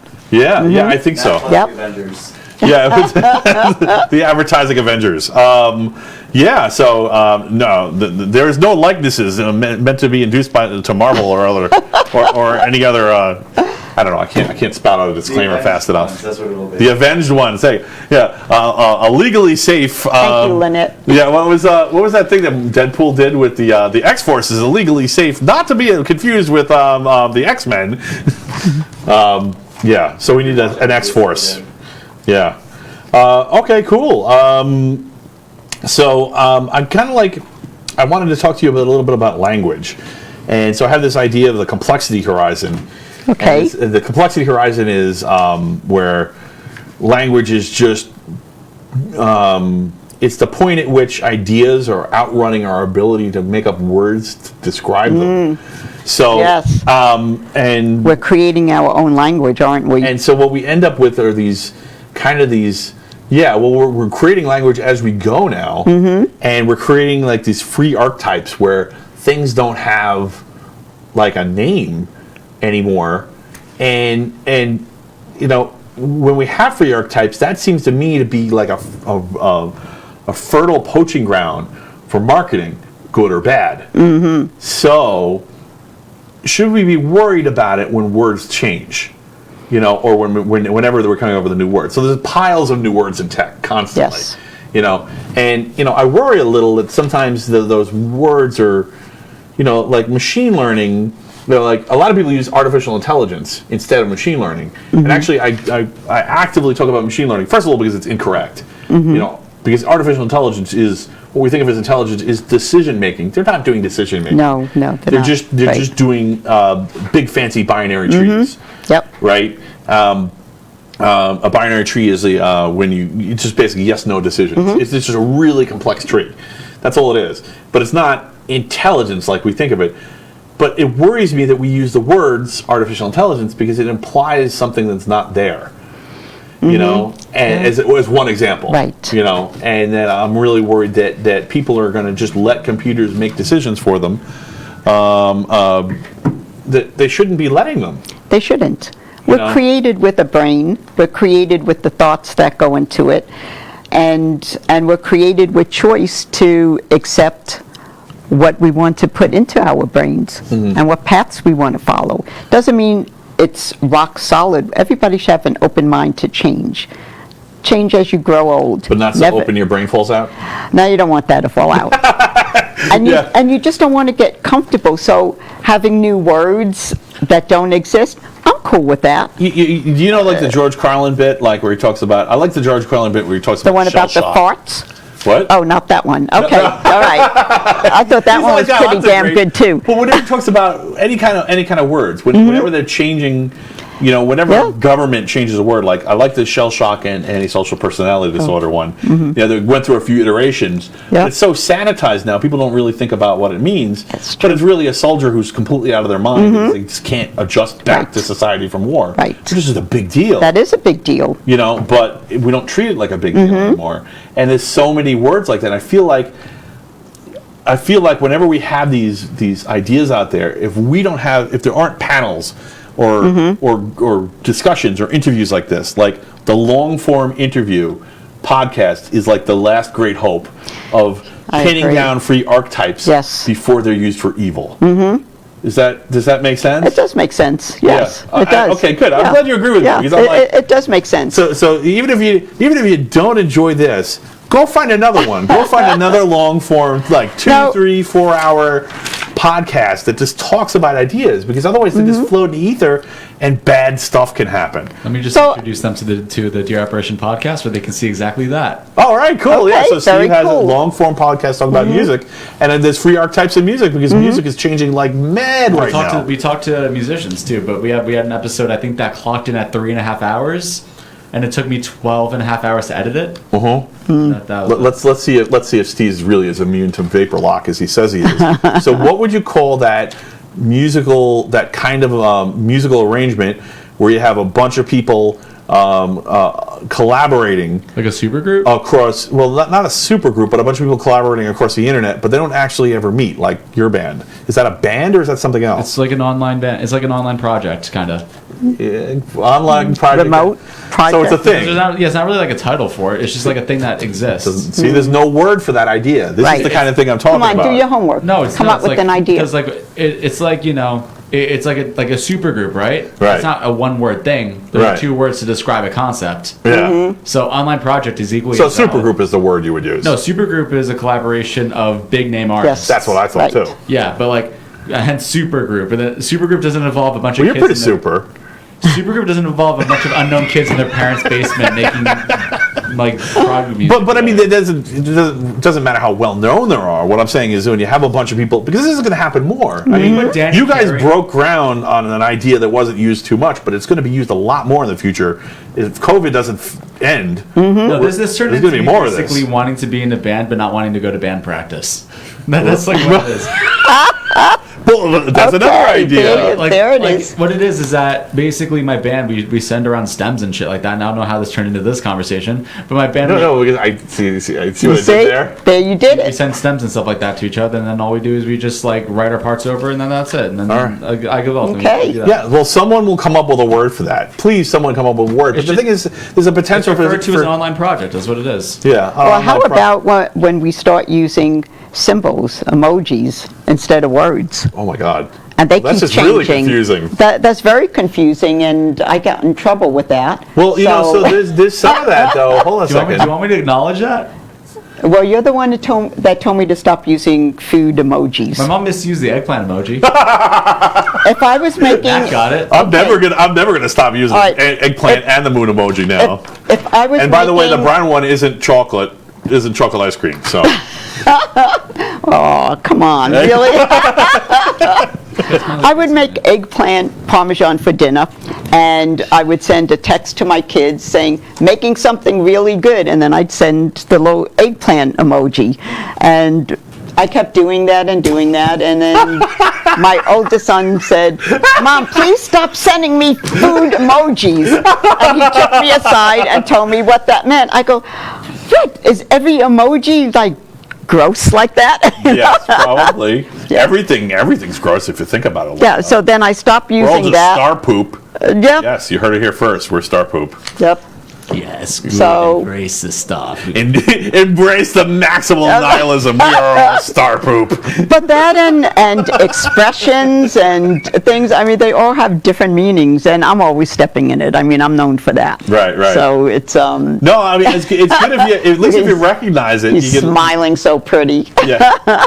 You recognize it, you can laugh about it, right? Oh, absolutely. But yeah, I mean, so anyway, that's why I think this kind of show is like so important. Yeah, I think free archetypes. I'll stop putting words in other people's mouths. I think free archetypes are really dangerous, and Yeah, I'm not. I do. It's not super important to peg language down, but it's kind of interesting, like looking at the emoji talk. And having free archetypes is kind of like the opposite of how it used to be in the past. People would change their language so that they wouldn't be to get out of subjugation. Like people would invent their I think is it Gaelic that did that? Where they Oh, look created at that paper lock. where they did. Paper lock going on. Yeah, he's mad. He wants revenge. Revenge. You didn't paper lock me. Yeah, like there's been a few Don't languages. bat those eyelashes at me. There's been a few languages where they've well, you know what it is, Steve. I usually can't get you. You know exactly what's going on, and you're just like blah blah blah. And so Love mad it. at me. Love it. Well, this may be the last show. Can I come in? No, you can't come in. Steve, please, these bosses are really heavy. Think about what you've done. So, yeah. So I just there's something to be said about people creating their own languages to communicate with their own. I'm trying to think. There was an example. I think there was something in the Bible about this too. There was Tower of Babel. well, not the Tower of Babel, where I think it was the Hebrews would made their own like little sub language, so people didn't know what they were saying to each other. And there's been a lot Yeah, of I don't know religions that. and different dialects that have developed in countries specifically for the purpose of locking a group of Yes. people out. Right, or And- protection, or And sometimes I feel like there's like we've got. So this is another concept I call tiered steganography, where you've got people. See, I'll give you the really good stuff. There it goes. Sometimes I have guests on, and they're like, "They just don't want to talk about this," But you're all about thinking about how people think, yeah, absolutely. And we think in language. So that's like, for me, that's the beauty of it. But where people are. What did I just say it was again? Now I did it to myself again. Uh-oh. Do you actually have the inner monologue, or do you think in like jumbled thoughts? I just think both. Sometimes I'll have an inner monologue. Sometimes I'll get distracted with my own inner monologue, and it'll just come out loud, and then I'll just go blah blah blah, and then people are like, "What?" See, I know she has an inner monologue, Yes, I do. Yeah. And I enjoy it. but she monologues to herself. I do, out loud yes. Usually. I enjoy my own conversations So you back have and forth. invisible thought Yeah. bubbles, whereas I have visible thought bubbles. Yeah, I like it. How hellish it is to hear what you're hearing right now from my mouth, but in my head all the time. I am. So, all right, I want to talk a little bit about Gell-Mann amnesia. So, this idea where people just like they tune into the news, and they'll see a story in something that they're a specialist in. They're an expert. They really know this field, and they'll see something and they're like, "That's not true. It's a lie." And then the next story will come on, and they'll be like, and they'll just start watching it and assuming what they're saying is true again. And it seems to me like we've reached Gell-Mann saturation, where it's just like everyone has a story of something they've seen in the media that's not true, and yet everyone still trusts like the big name media. And I'm a little worried about how do we determine what to trust? Like, how do you determine what to trust? What's your process? Like, when you don't have enough, sometimes, like in the case of a marketing company, they have to, you're working with a company, and you go to them, and they tell you what they want, and they have to be straightforward about it, because then otherwise you're going to be like, well, you said ABC, and we gave you ABC, you didn't say you want a D. Right. But sometimes their motives are different. I mean, does everything have to be filtered through a contract or through a capitalist kind of interaction in order to get people to be honest about what they really want? Or is there another way to figure out how to trust people? You have to trust yourself. If you trust yourself, you can trust people. So or the proper, you have to have the insight. So many people do not want to follow their gut feelings. It's there for a reason. I feel like there's a war on gut feelings. And there are. You're right. A lot of Some people angry say with the idea of intuition. Right, but it does exist, and whether it exists because it's connected to a feeling. Now, maybe that gut feeling was connected to something that is incorrect, and you have the wrong message connected to it. Then you have to go through a cognitive behavioral therapy type of process and change it, what it links to. Right. But if it's so you have to maintain your conscience. Yes. You have to maintain it and work on it, and I mean that's the core idea behind therapy. Yep. So I guess you're a fan of therapy and talk therapy. I read it. Psychotherapy. It intrigues me. Well, it seems like you me. don't need it, right? Because you have this inner monologue, so you could just work it out with yourself. I talk to myself, and I answer myself. Talk to myself. Yeah, I answer myself. Right. I'll ask myself questions, and then and then I actually congratulate myself. Say that was a good answer. I do that too. Really? Yeah. Yeah. If I give myself a good answer, talking out loud, why not? Right. See what I'm saying? I think that's next level. I think I need to learn how to do that. So yeah. Because then at least I have a sense of closure. Right. Right. My poor kids. Well, actually, I think at one point, I think today, my younger son told me afterwards. He's like, "Dad, why are you cursing? I'm in class." And I was actually talking to myself. So not only was I talking to myself, but I was foul-mouthed and loud enough for his class to hear. But I do that. Because these concepts are so complex. So I'm actually trying to figure out, okay, where could this go? Where could that go? It's almost like a little bit like a chess game. You're trying to think 4 moves ahead. Exactly. It's not because I want to outwit people. You want to outwit yourself. I want to outwit myself. Yeah. Thank you. Actually, that's true. That was very good.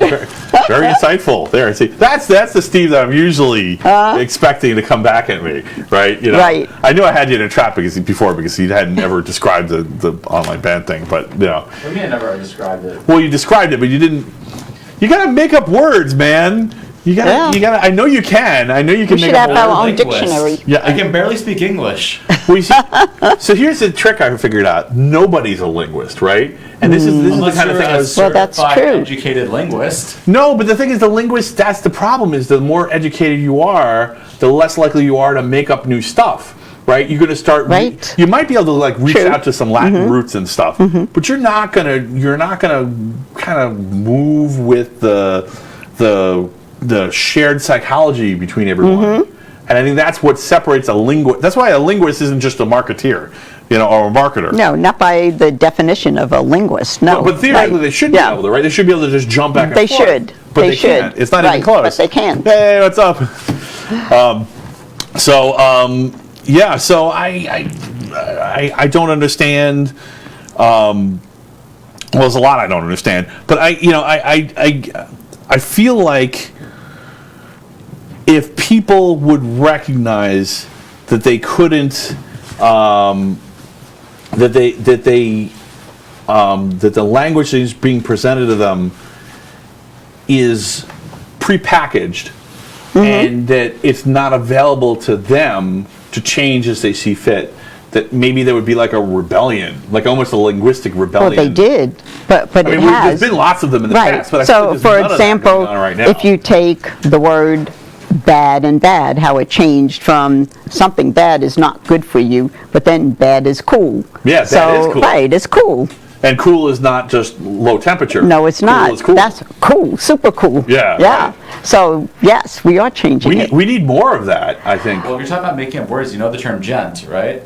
No. So gent is now referred to as a musical genre. It was coined, I believe, by Meshuggah, Mm-hmm. their guitarist. He was describing the sound that he makes in his music, where he strums a guitar, and the tone that he made was like a gent or a thal sound. It would be like gent kind of thing. It was an onomatopoeia. Oh, okay. And basically, Oh, basically yeah. fans took it and adapted it to an entire subgenre of progressive metalcore, which Nice. is now known as gent. I still call clear adhesive tape Scotch tape. You know, I mean, I know it's a brand example. Right. That's brand recognition. But I mean, but also, but that's what people do, right? I mean, They do that. people don't, you know, they don't call it a circular saw, they call it a skill saw. Yes. We all know what you mean. It doesn't mean it has to be from skill, you Right. know, the company skill, but that's what people do. But yeah, that's an example of a non-brand driven. It is. And as we're getting towards this world where computers and algorithms are thinking for us, like handing us videos, and we're Right. not, and no humans are part of that process. We can't lean on marketers anymore to come up with those words to fill in those gaps. We he have didn't- to he didn't work come up with that harder. word, though. We have to get it. We have to do more gents and less skill Yeah, but he saws. didn't come up with that word. He just said like he was this Doesn't- like a sound, and then the fans just adapted it. Well- Like there's also words like in German, like Mauerbau Trabekreit, which is a German term for something we can't describe with one word in English, which is I think it's something like the inexplicable feeling of pushing people away, Right. like without knowing why, kind of thing. We don't have a term for that. We have a sentence that describes that, Right. where they have the word. Right. So it's like a lot of that stuff. Oh yeah, I mean, we could always do it with a Or sentence. zeitgeist, right? Right, yeah, zeitgeist. I almost said zeitgeist before, but then I was like, I'm not entirely sure I know the etymology of that, so I'm not going to say the word. Spirit of But the time. spirit, that's what I thought it was. But I'm like, I don't remember like when I did the skin a cat thing and you looked it up for us. That was really funny. But like I like what did I just say? I don't know what I said. Please don't be mad at me. You're saying I get paper locked. Yeah. Come on. What dude? It means. Like in Elisions, it's a collaboration of a bunch of different things. All right, so then it'll not just be elisions, but it'll also be an elision. Yeah. Fucking hey, see that? You heard it here first. There it is. It's Yeah. an actual word. Yeah. Right, but you never said it that way. Because we did when we describe our bands. Right. Elisions. Right. It's right there. It's obvious. It's on our logo. It's obvious, except it was apparently obvious to everyone but me. Well, that's just the theme of the show, though, right? I mean, right, exactly. So I was kind of like, it was like a volley. You just didn't spike, but now you spike, so it's okay. Good. All right. Anyway.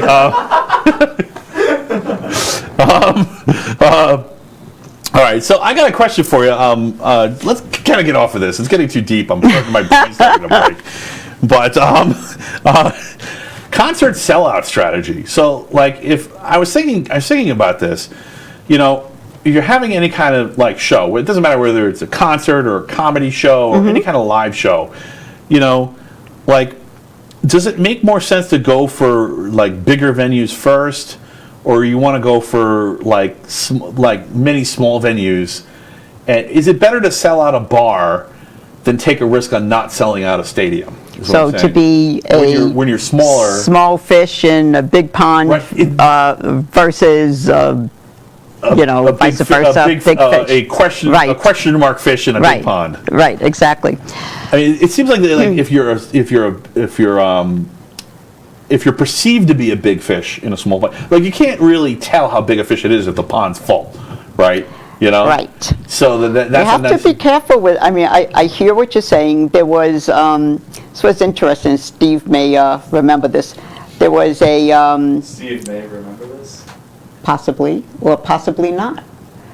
There was because we talked about it. There was a so-called pop star who was really a poser. And what he did is he used social media to make himself look big, and he bought all these likes and used his own money to purchase tickets. Monteziahu. Yes, thank you. and then nobody showed up to the stadium. And he had a promoter and all these different things, and nobody showed up. So he was busted, big time busted. Wait, talking about, Milli Vanilli. Yeah, well, right. They brought it up before. Exactly, there was many I like said that. Matisyahu was a joke. No, you're talking about Jared Breton. Yes, yes. Okay. So anyway, he He was a rock star. well, he wasn't. I mean, and he did these fake photos of performing in front of a crowd, and it was just he did everything in Photoshop, and so basically. What do you say with that? If he used his mind and effort to really put it into his talent and do it the right way, he might have had a chance. He tried to put himself into a large ocean, and he just didn't. It wouldn't happen. Shark ate him. Right, exactly. Yeah. So you have to take these things in consideration. You have to do marketing, whether it's self-promoting, self-marketing, if you're in the music field, for whether it's a small venue or a big venue. Right. You know, you still have to do it. So yeah, I was looking at this from the point of view of it seems like there's a lot of potential. You know, there's a lot of accusations out there for that. I mean, accurate accusations that people just self-promote. They buy clicks. They buy advertisements. Yes, they do. They try to make themselves more popular than they really are. Right. And because it's currency. It's you know, it's spendable currency. Yes, it And is. you can use it in different ways. And sometimes you need it to get things done. Like, Right. of course, I want more people to watch the show, but I don't want people. I don't want fake views. I want people who Right. really are in. I'd rather have 10 people who really love it Right. than 100 people who are, you know, so you grow it basically organically. tricked into going there or were asked to go there and didn't really want I it, agree. you know. But yet that's the name of the game now. You know, it almost seems Well, like.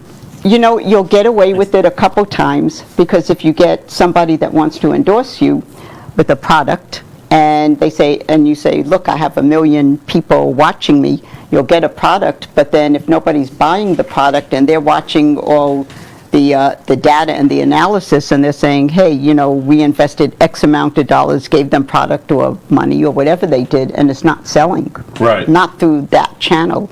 Right. So they're going to put it back into the funnel. So do they just always self-defeat? Is there something specific that makes them go down? Is it just when they go for the big venue, and then you can't find out until you have the big venue, whatever it is? You Whether go it's, to the big venue, and whether if it's you have or promoters, video online, or I guess a video online is the place where you can trick people the most, right? Because you have this.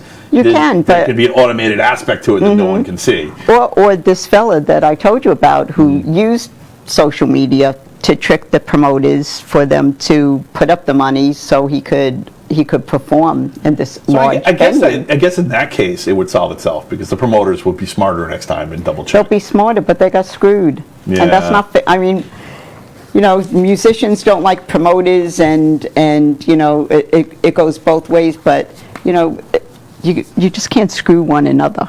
Right. If you don't like the promoter, or the promoter doesn't like you, you don't deal with one another. Right. But you got to have some. It goes back to ethics, Right. right? Right. Yeah. Yeah, I was just curious if what your thoughts were about that. You know, I was thinking that it would always be better to be in a big fish in a small pond and not know it. You know, I think I think that would be more fulfilling to me personally. But you know what? I think maybe it's just that insight again. You know, that conscience kind of going, there's a risk here. Don't do it. Don't do it. Right, do it the right right. way. Go slow. Go slow. It doesn't matter when you get there. Yeah. It's okay not to get comfortable, Right. right? Yeah. It's okay. You have to take some Yes. good calculated risks to So grow. There's a thing in tech where they say that you want to have some of the skills. You want to have like 60% of your resume should match the job and 40% doesn't, because that forces you to learn new things. Which of course only works if you're constantly jumping jobs. Right. But but if you stay at a job, you have to count on your employer presenting you with new work. And actually, that was a mistake I had made in my career, is that I didn't always have that. Like sometimes I had it, but I tended to stay at jobs longer, and I should have just said, no, I have to leave because you're not giving me new work. But I was fine. I mean, I still had plenty of. It's not like I left because I had to. I could have, I could have continued, but I just didn't. Well, that's not neither here nor there. But maybe you felt it was time to grow. yeah, I mean that's it. You have to to do that. when you say it's not just important to say I understand. You can't just always be a master of your domain. You have to be like you have to be a little uncomfortable. You're doing nothing. That's right. Yeah. You don't grow. Yeah. Cool. Awesome. This is like you were just cranking through this list. So you had some topics that you wanted to talk about, and I wanted to bring a couple of them up. There were thoughts. And Go ahead, bring it up. No, the Apple, and I like it actually. You know some things about tech that I did not, so I get to look smarter than I am. I get to look smarter than I am because I went and did research, and now I come back here and get to hit you with it. So the Apple Car, I was not taking it seriously at all. That thing is happening. It's happening. It is totally happening. They have spent a lot of money and a lot of energy. I mean, I can see some scenarios where it doesn't happen, but most likely it looks like it's going to happen. It's going to happen. What do you think about the Apple? Are you going to buy an Apple Car when it comes out, or? I haven't heard enough about it, what they're looking to do, and why Apple. Are they looking to just have an electric car? What are they using with their technology that they want to incorporate? So one thing that I found is that they definitely got a patent for some kind of LiDAR thing, and LiDAR is not currently being used by their competitors. So it looks like they're very LiDAR centric as their strategy for getting a self-driving car to actually work. So, and one of the things that occurs to me about this is that so this started with Jobs. If you don't know anything about it, Steve Jobs said he wanted to do this, and it kind of died and nothing happened with it. And then there's this like a year or two ago, a few years ago, there was this rumor came out that there was something headed for there's something called the what was it called again? It was the Atlas. No, not Atlas. No, Titan. That was it. There was the Titan project, and that rumor hit the rumor mill that it was going to come out in 2021, which still seems plausible, but less likely now. But the way that would happen would be that they would hire another company to build it for them. And basically, they just which is here's what our they're talking about, tech, right? Here's your car, put our brand on it, and then we're done. Which is what they were talking about doing. Right. There was speculation which car company would they associate with or connect with, Right. and then Right. use their technology. Among the companies that they were talking with, Hyundai, Kia, and Ferrari, which is I didn't wild. hear about Ferrari. Yeah, apparently they were talking to Ferrari at one point. Very cool. So they're looking to do maybe a specialty vehicle, very exclusive, very expensive. Right. No. Yeah, so there's some rumors that it'll come out as late as 2024. So there's this concept in here of vertical integration. So if you don't, this is like a little obscure, you probably know exactly what I'm talking about, but where Apple tends to make all their stuff. They make their software, they make their hardware, they have their own assembly lines. And of course, if they're going to do that with a car, if they're going to do vertical integration, they need to build a factory. No one's going to not notice that Apple's building a car factory. So no one has noticed that yet, so it's probably not happening. You're also missing the fact that Apple worked with Intel to make and AMD to make the internals on their computer for the longest time. So Well, that's one of the next topics. Right. Yeah. so who's saying that they couldn't make they couldn't? Oh, they totally could, but it wouldn't just be a rumor. It would be confirmed, Right. and we'd know where the plant was. It would be like, oh, there's the plant's in Ohio, or the plant's in Wuhan, or what? Area 51. Yeah, plants in Area 51, and it's skunk works all the way, and it's really being made by Lockheed Martin. The size. Yeah, like your flying car will bomb your neighbors on the way by because they said the wrong thing on Twitter. But Exactly. I mean they can't hide it. They can't hide it. They can't hide it, and they love vertical integration. So I can't imagine they're going to get away from that, right? And they're very big on the marketing end with doing their hype, and so Right. when it's there, when they have everything together, Right. and it's a little bit more thought out. So one thing I was thinking about this is that what people may not realize is that tech companies, because Apple's a tech company and so is Tesla. I'm going to bring Tesla back up in a minute. Have patent portfolios, and so basically, like if you have a big old pile of patents and your competitor has a big old pile of patents, you inevitably end up having to use your competitor's patent at some point. At some point, It's just going to be cost effective, or there won't be a work alike or something. And so you go to them, and they come out and they put all their your patents on the table and say, what do you got? And if you don't have also a big pile of patents, you can't negotiate. That's right. So what this does is it forces tech companies into new fields. And so that may be why, I mean, if you look at it, you just need to look at it, if you've never looked at an inside of a Tesla, I don't know what planet you're from if you didn't do that, but they have basically what looks like a big iPad stuck to the dashboard, you know. So if Tesla's already making iPads, then, you know, Apple must be like, this is a threat to us. So the question is, do you think Tesla will make a phone in response to the Apple car? I've thought about it. Yeah. Yes. You think so? Why not? Why not? Yeah. Okay. What would be the appeal of the Tesla phone? This sounds so weird saying it. First, What do you think it'll the be name like itself. Android, or it'll be something else? Will it be Musk's own recipe? I think it would be his own recipe. Musk OS? It probably exists already. There's lots of Linux distributions, so. I think it would be his own. Right. I do. You know what would be really cool about that? It probably would be Linux. So, because most of the Teslas all run Linux. Yeah. You know, if you actually get underneath the user interface, it's Linux underneath. So, I mean, he's brilliant. well, just why can't waste the money imagine writing him- an operating right. system when you can Exactly. use the free one that's out there that everybody has? Yeah. So, I mean, Apple kind of did that, but then they lost that cost advantage. But it's because they're They obsessed did. with They're obsessed. vertical integration. So here's another aspect of that vertical integration that's bad, especially in the car market.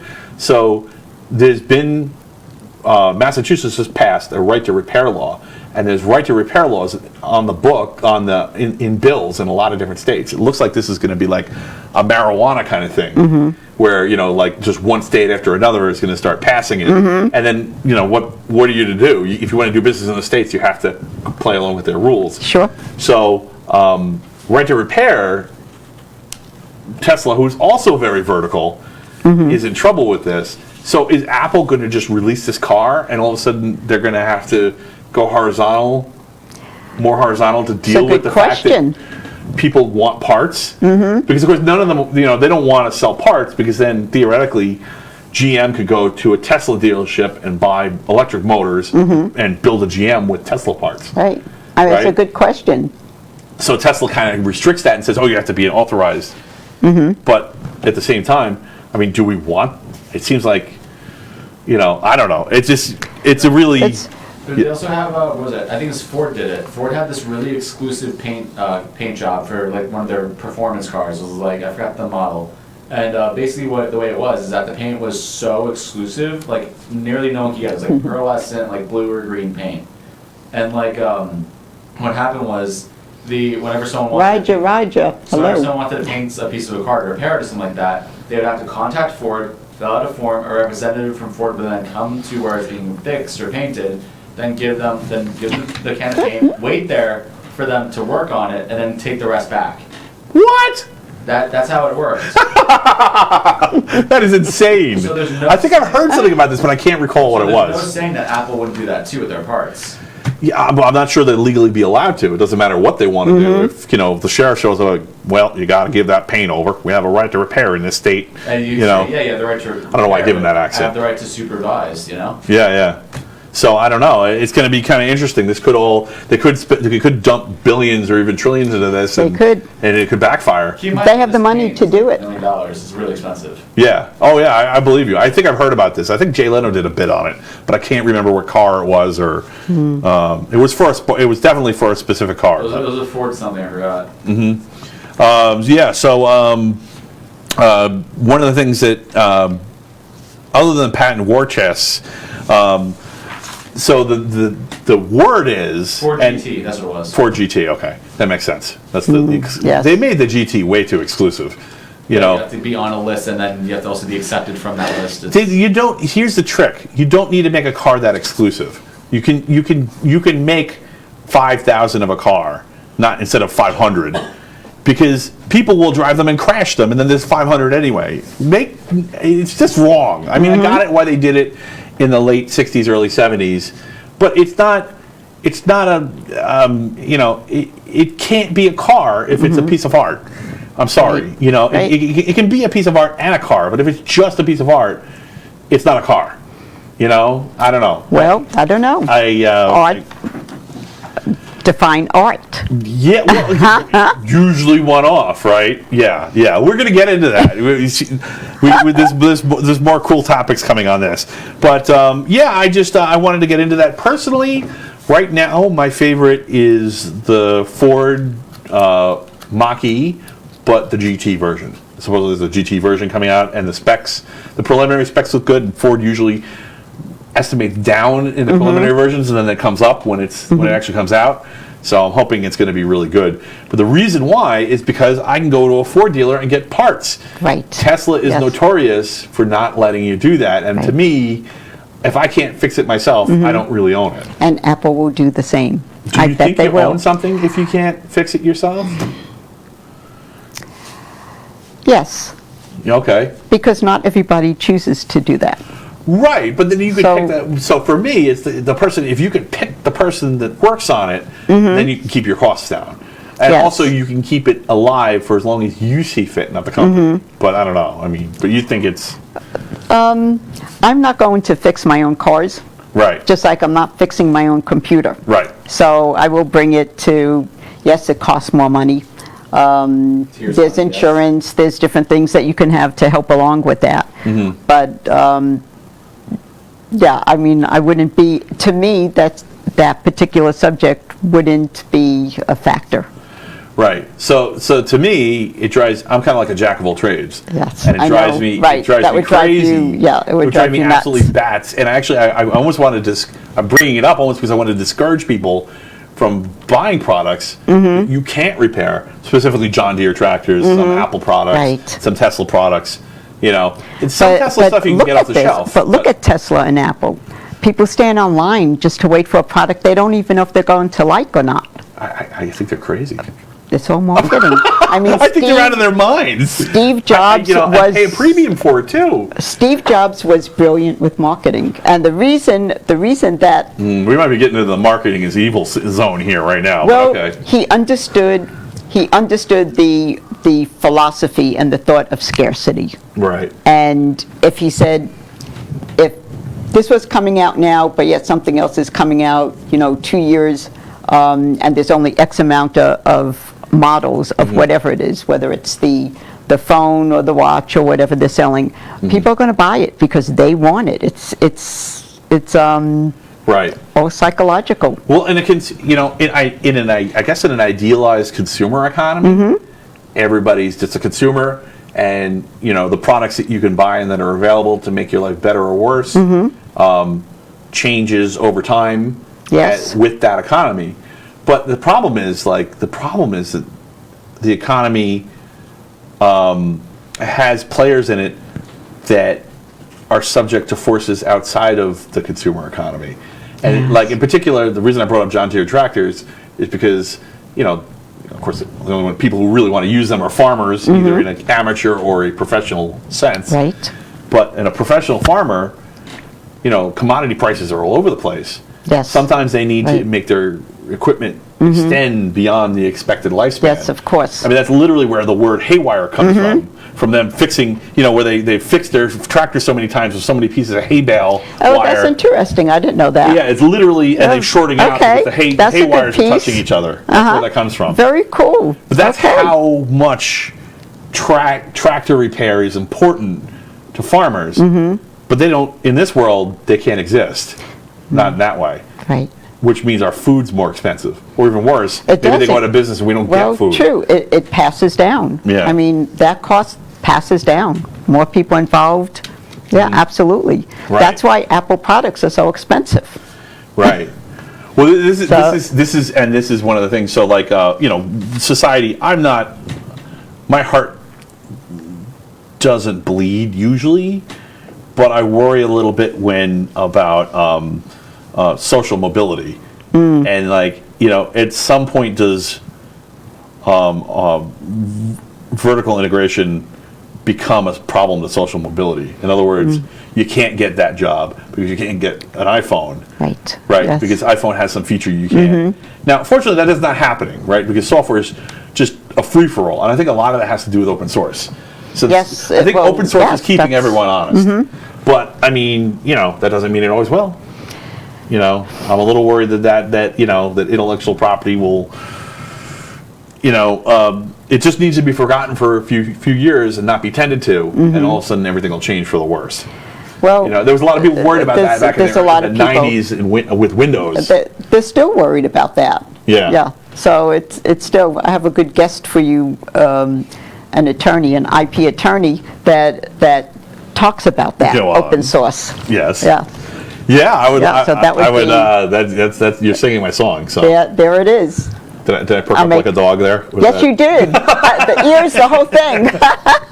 Yeah, well, I've had in the past. I've talked on this show and other shows about the idea of compulsory licensing, and I really want to talk to more people in the field in the legal or legal adjacent fields about intellectual property and compulsory licensing, because it scares me when social mobility is stopped by intellectual property. Yes.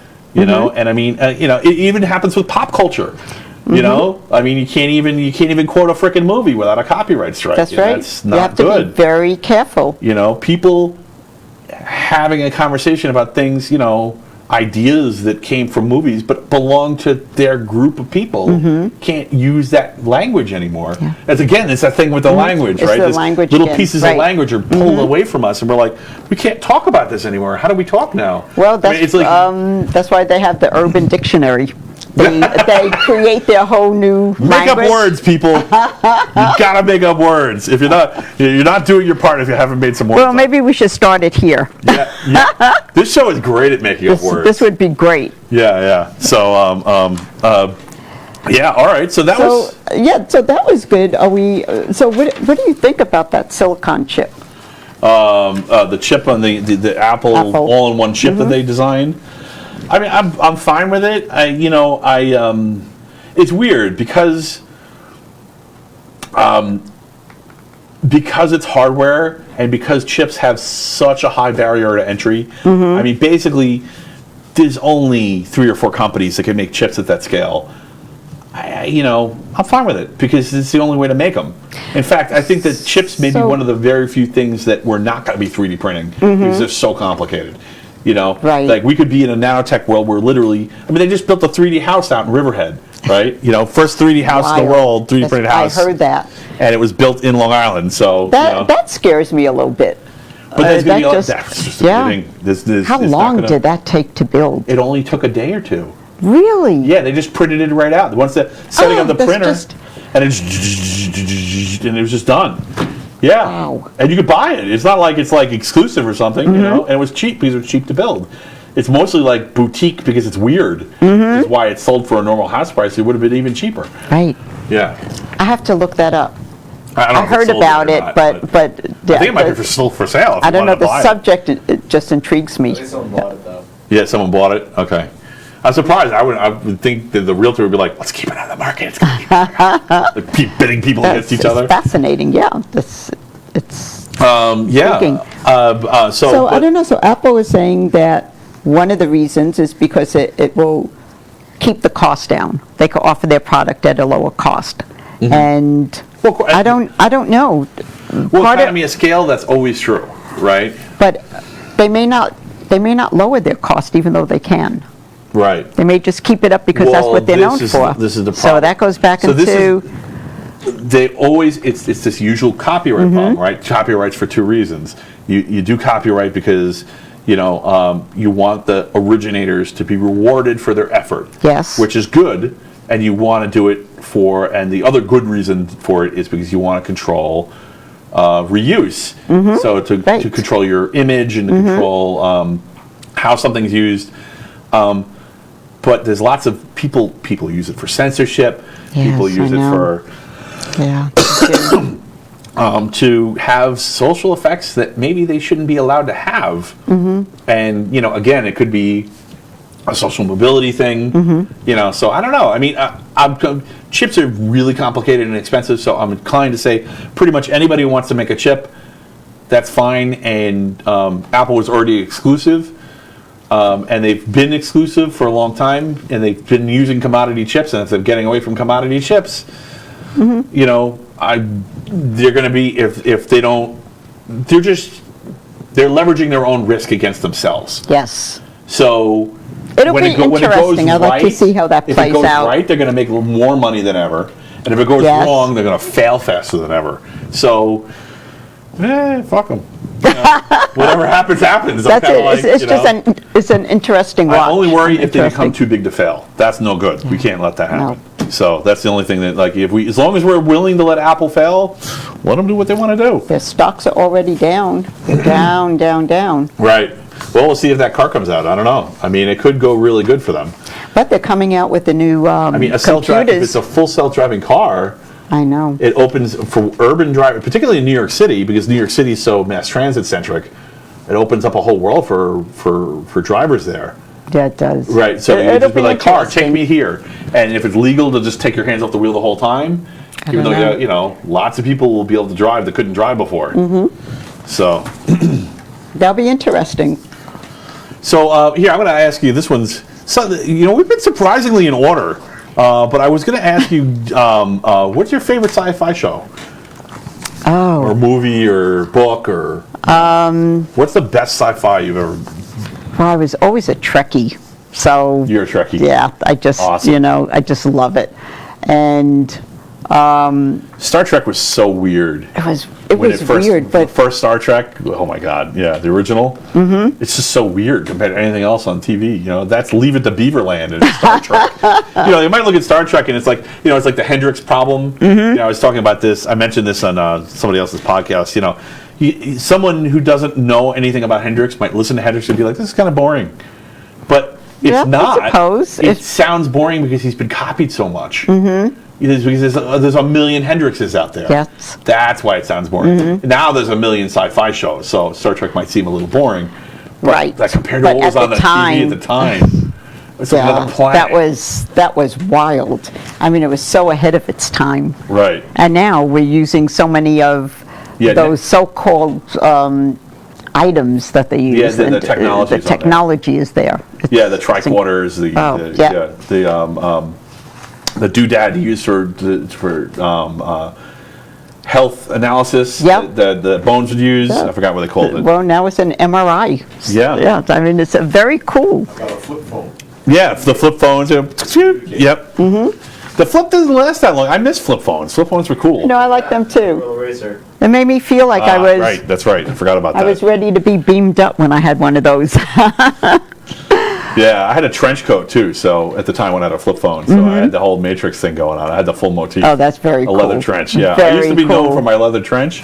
I wore that thing out. I had it for 20 years. And Wow. Love eventually it became a piece of cardboard. Because it just couldn't live any longer.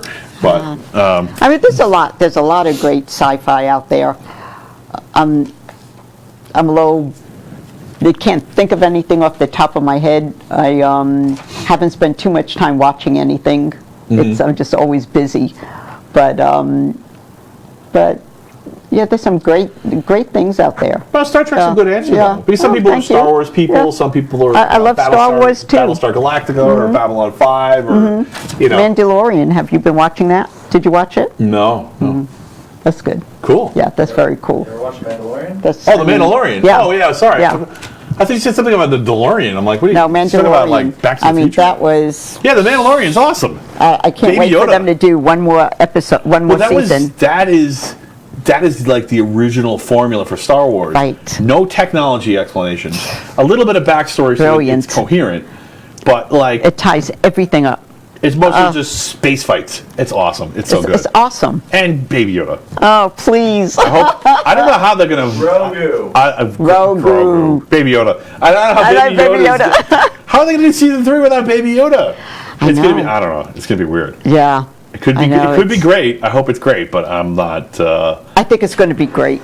Okay. I mean, because I bought into it all. I mean, I saw the first quite Star a- Wars when it Quite a came out. stretch between Star Trek and Mandalorian. Those are like the opposite ends. Star Trek's all about the technobabble. Yeah. And Star Trek's that's classic Star Wars formula. Right. Is all about just it's like a space western. That's all it is. It is, but everything that came in with it, it's Yeah. the I mean, everything that went along with it, because I watched just about every Star Wars Right. when it came out. I mean, I remember the first one when it came What do you out. think I mean, of the? What do you think about the prequels? They're okay. I think they're better than Yeah, they they're- were the first time around. yeah. I was mad at first. I was like, "This is weak," but now I'm like, "All right, yeah, I kind of see some of this stuff happening Yeah. here, George." Yeah. Yeah, all right. That's He's creepy. brilliant, but he's brilliant. Yeah. Brilliant Absolutely. mind. There was a funny viral video going around. How are you doing, by the way? Are you okay? Are you holding up? Are you like Who? getting ready to like Me? bail? No, I'm fine. Do I look okay? Okay, there you go. You need a drink or anything, No, or have it right here. take a break and I'll juggle? No, do or- you need a break? No, I'm fine. You're good. No, I'm Okay. No, Eventually, my do it. legs go to sleep, but then I just. All right. Really, we should like video record what happens after we finish the show, because like, when we stand up, we're all like, we don't know how to use our legs anymore. Right, exactly. Like, it's like, like we're malfunctioning robots Exactly. 25. in the year Yes, 25. there 25. Nice. I know what I'm talking about. The song. Song, sure you do. Yeah, I do. Yeah, he knows. Yes, Yeah. I totally know what you're talking about. Yes, There you go. yes. It was it's. What band was that? I don't remember the band. I don't know. I don't I know forgot. them from any other music. No, I don't either. Yes, I totally do. Just go on YouTube and look up 2525. You'll know what he's talking It's a little about. creepy, that Not now. song. Go after the show. A little creepy, Tab right, it out. Mark? That song? It's a Say little it creepy. It's very dark. Need, I don't know, 25 man won't need his legs, won't need. Yeah, it's kind of creepy, Yeah. yeah. It'll be just one big thought. Very, process. very dark. Right. Yeah. Dark. Well, I mean, well, I'm not going to spoil it, but I'm still planning. Eventually, one day I'll get to it. I'll make another cartoon. That cartoon's doing really well, by the way. Is it? Okay. Yeah, it's up on YouTube, and haven't what is a checked it. Technocrat? And it's doing really well. And I'm planning on making a Web 2.0, Web 3.0 kind of cartoon, and it's going to end with something like that. So Oh, I there's gonna like be some it. dark Very humor good. at the end of it. We'll find out. Okay, I like that. We'll see what time I get to work on it. I was working on CivGene, so I couldn't work on the show. So let's talk about non-fungible tokens. What a great topic. You like that? That's a really good yeah. topic. I mean, I can't believe I'd heard about the Apple Car and I dismissed it, but I had not heard about NFTs at all. Oh, okay. So, I mean, there is like, cryptos are like, it's a kind of cryptocurrency thing. And cryptos are becoming like Linux distributions. There's so many. Yep.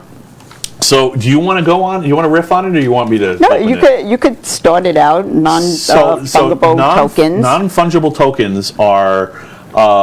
So the word you probably don't know in there. You probably have heard token before about cryptocurrencies. Tokens are usually piggybacked onto another cryptocurrency. Either they're tokens or colored coins. Actually, tokens are kind of colored coin. So it's basically what you're doing is you're taking you're using another cryptocurrency's blockchain and you're piggybacking your own currency on top of that. So that's the token part. The fungible part's the part that people probably don't know. So fungible is actually refers to money, and fungible is comes from a Scottish court case. I think it was in the 1800s, and so someone had stolen cash from someone else, and when they stole it went to court, and someone said, "Hey, that person has the cash that was stolen from me. It's mine." And the judge determined that it was fungible, and I don't know if how that word was used before that. That I don't know. That's right. I don't know how it was used before that. The idea was that Maybe they you created can't get this money back because even though you can identify this money as yours, money is a liquid commodity that moves between places, and no one can have it simply based on its origin. Its transactability is what makes it mobile. So in other words, a simpler example, I don't know if they had serial numbers on those Scottish bills, but now we have serial numbers on our bills. Each bill should have its own serial number.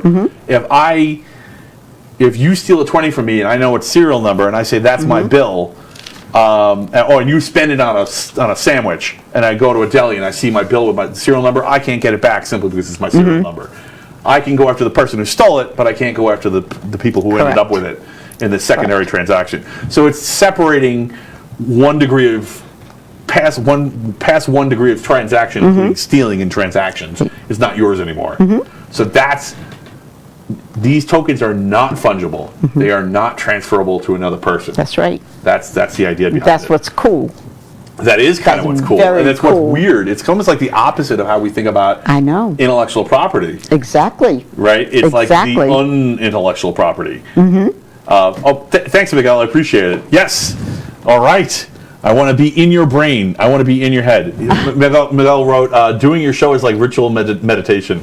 Good. That's my man, Miguel. Let me get your gray matter and get it in there, massage it, and hopefully it isn't just turned to soup. But yeah. So yeah, that's what that is, and it's based on Ethereum. So and it looks like the way it works, like function. Like I like to know what something is, Yes, to know absolutely. how something works, to know what it is. So it's a bunch of information put onto this colored coin or this token on the Ethereum blockchain, and it's for sale, and it's for sale as a discrete unit, hence the non-fungible part. And it's like a contract to get a thing, to get a unique one-off collectible. And that's the key part, the key words. Right. Yes. So it's kind of like pneumatics or stamp collecting or baseball card collecting or special records or props from a movie or props from a play. There's only a few or one of them. Right. So now, of course, you might be like listen to this and be like, okay, well, this all sounds very normal and ordinary. Well, here's the weird part. So these things are going for millions of dollars. It's actually working. So It's working. So tell me about how you found out about it. So basically, Christie's, which is an auction house, sells very high-end items from presidents, clothing, golf clubs, to music that celebrities are selling or what have you. So now Christie was selling a piece of artwork, a digitized piece of artwork, an NFT, $69 million.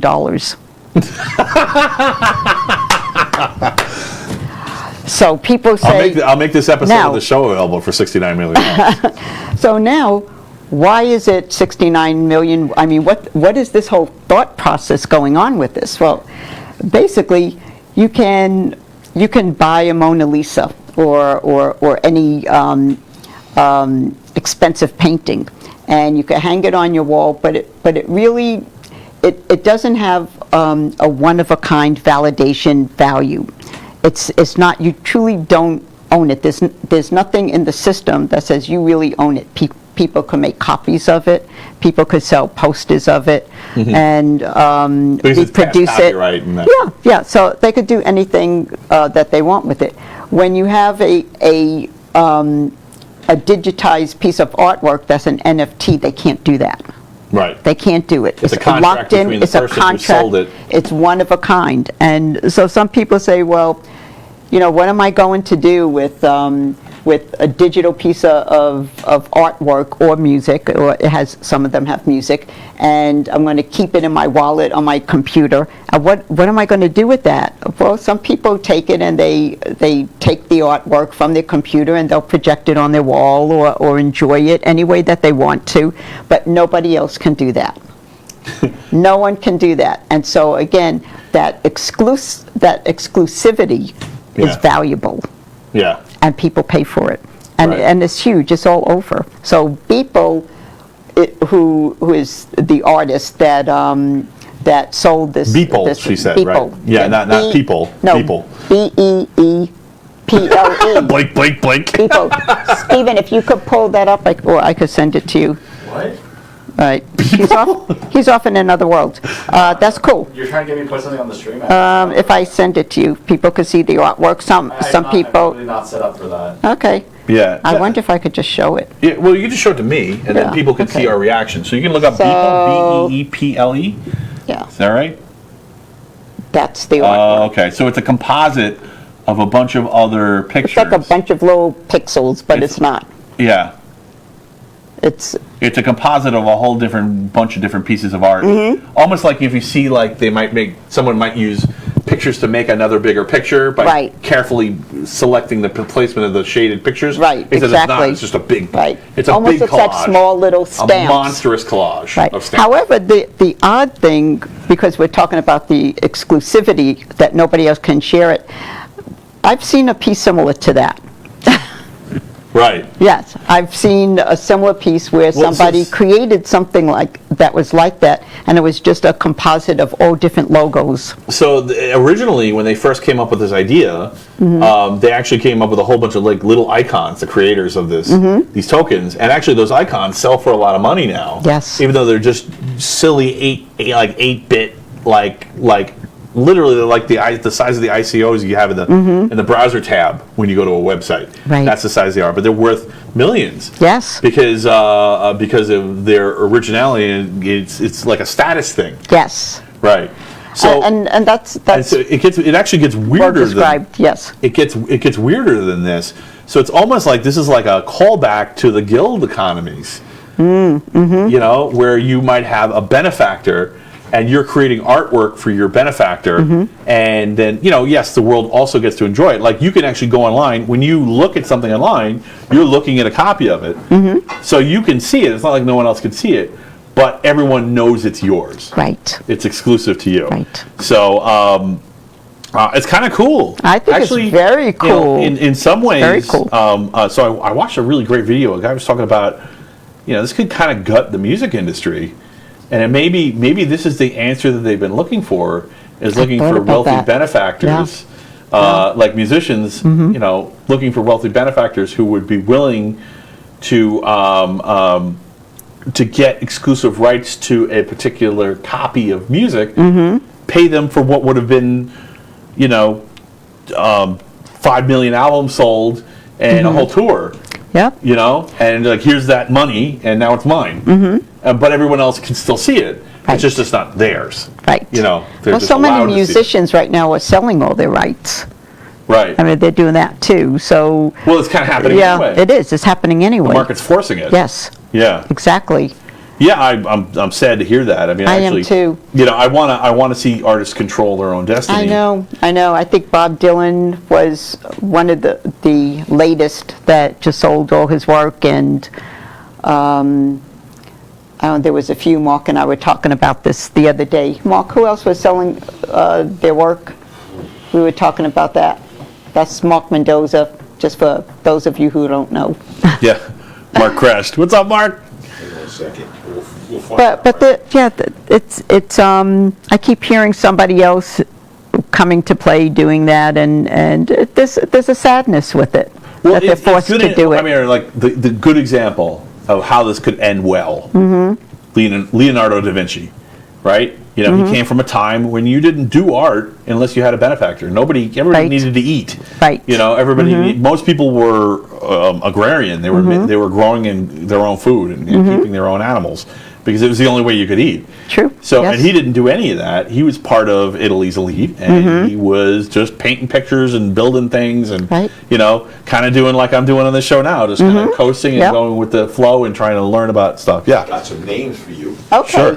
So right here it says that as of January 15th, 2021, Stevie Nicks, Bob Dylan, and Shakira are one of the three of many artists who sold Stevie Nicks catalog also. rights in the last year. That also involves Neil Young, who's tremendous. Also Yes. selling Neil Young also. rights. Wow. I know. That's a big. I didn't hear that those one are about. big names. Yeah. man. Bob Dylan sold his entire songwriting catalog to Universal Music. Wow. Yes.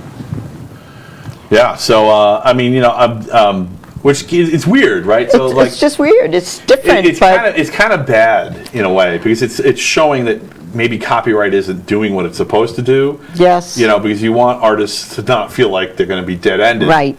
You want them, you know, as long as they're capable of operating their instrument, to keep playing. You know, so why is that not happening? But at the same time, it could be beneficial. So one of the things that's happening is that people, as part of those contracts, aren't just selling the contracts themselves, aren't just selling the art itself, but they're actually selling access to themselves. They're selling services through it. So as part Now, of what kind of services here? Well, I assume it's not, you know, moon juice. But yeah, if you've been hanging on this long, you know what I'm talking about. Yeah, but I think it's more like studio engineers. Like there was a case of a studio engineer selling his own selling engineering time as part of like, so here's some exclusive mixes I've done, and as part of it, I'll work with you on for this many hours of this. And that's part of the path. Right. So that actually could be really good if there were wise benefactors, you know, using these NFTs to connect people who might not have worked together otherwise to become producers almost. Yes. So that could be good. Yeah, it's a good thought. So it's like a good solution to a bad problem. On the one hand, the downside to me is this shows me that intellectual property is just broken. It's just not doing enough for people. I agree. And that, you know, it needs to be more artist-centric. And that doesn't mean making it longer again. You know, that doesn't, you know, if it's 80 years past someone's life, that's making it 100 years past the life isn't going to inspire them more. No. And also that doesn't solve the pop culture problem. But this is kind of trying to solve that on the side. So I'm kind of psyched about it. Yeah, I think so. Definitely. Yeah, I mean, and it's you know, you can enter into contracts as you want. So just be careful. You know, talk to a lawyer. Yeah. All right. So that was. I wanted to talk to you a little bit about GMOs.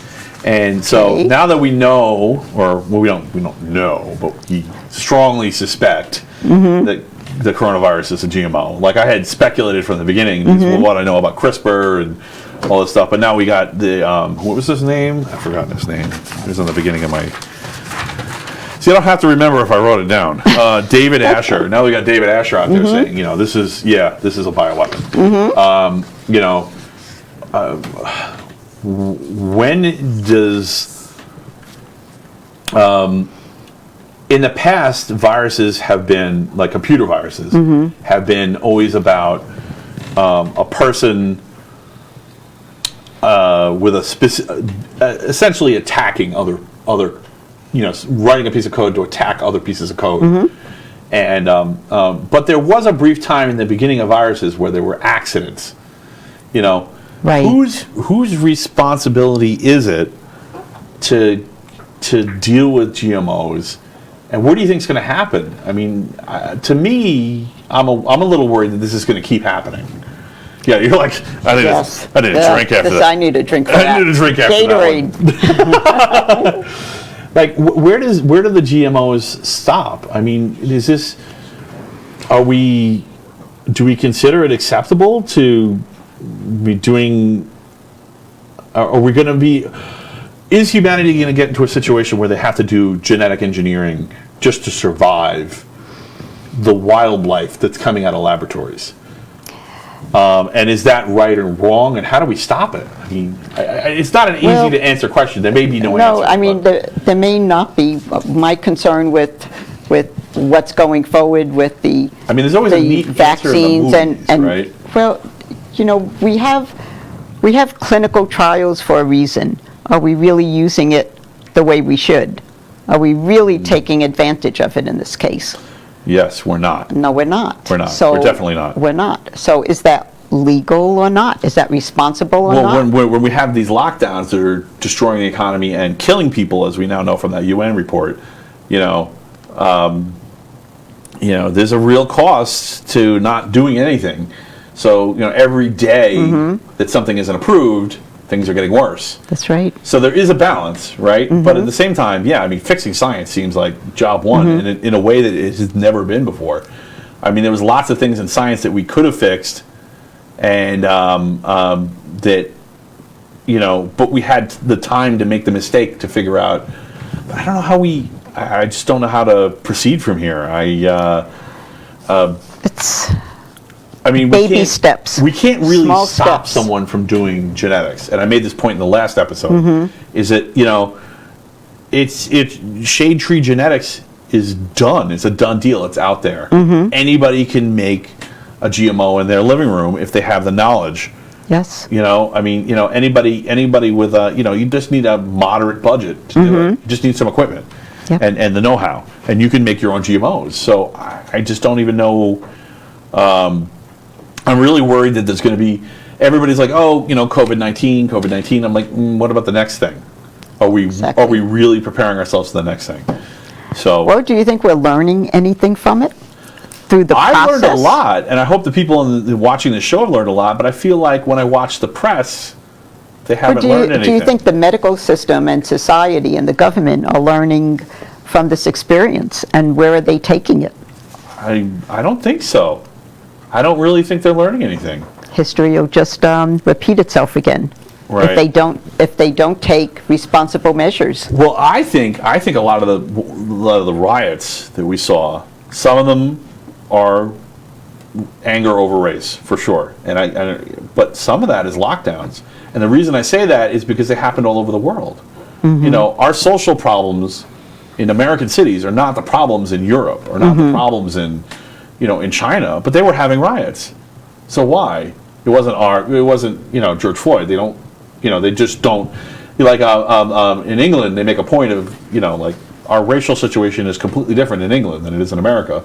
Right. But some of our social structure is leaking over into England. And it's like, why is this happening here? Racism doesn't have the same background in England as it does in the United States. Well, so again, but they're rioting. So, you know, it's, to me, that tells me that some of this is COVID. So here's a little bit of the persuasion technique that we spoke about earlier. Okay. All right. So yes, the COVID rioting and sadly George Floyd are all separate. Yes, it's all kind of in that big bubble, but they are separate entities, and taking the COVID and people being stuck inside and how it's affecting them mentally and physically.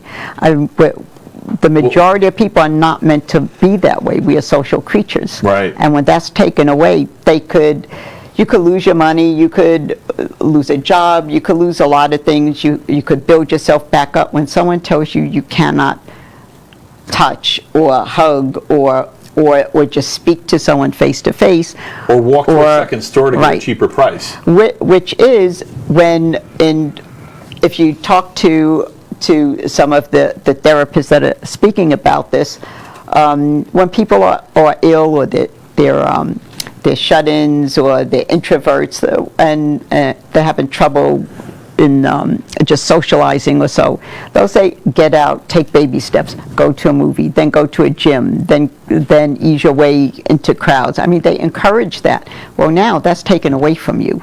And that's what's making everybody, I believe, a little bit unstable. Crazy? Yeah, they're a little bit unstable, but rightfully so. Yeah, rightfully so. People need an outlet. Oh, I was cuckoo before. Yeah. So Now, of course, they could listen to just heavy metal, but that's not everybody's thing. Yeah, you fools. More metal. Okay, that's a great answer. And I mean, we know poverty is exasperated. Yes. It's actually worse. The poorer you are, the worse this is. Yes. So, I mean, that's just fact from that report. So, I mean, you know, like, it's so weird that I guess it was just, you're charmed that this information came out, and also a little unlucky that this information came out this week. But I'm charmed that you're here. They're charmed that you're here because we get to hear your insight into persuading people to not be setting themselves up for failure. No. Just don't get comfortable. Take a moment to breathe. Show some empathy. I mean, I think maybe we have to just get away from the lockdowns. I really think that the damage is harder to quantify, but the damage is real. and it's getting worse. And at some point, the risk of death, I mean, it's happening anyway. The deaths are happening anyway.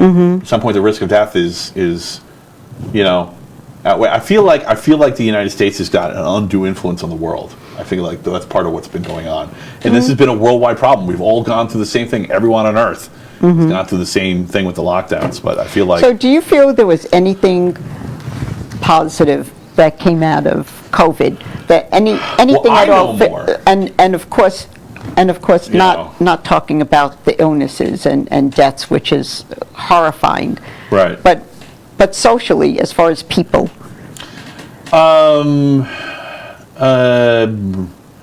It's tough.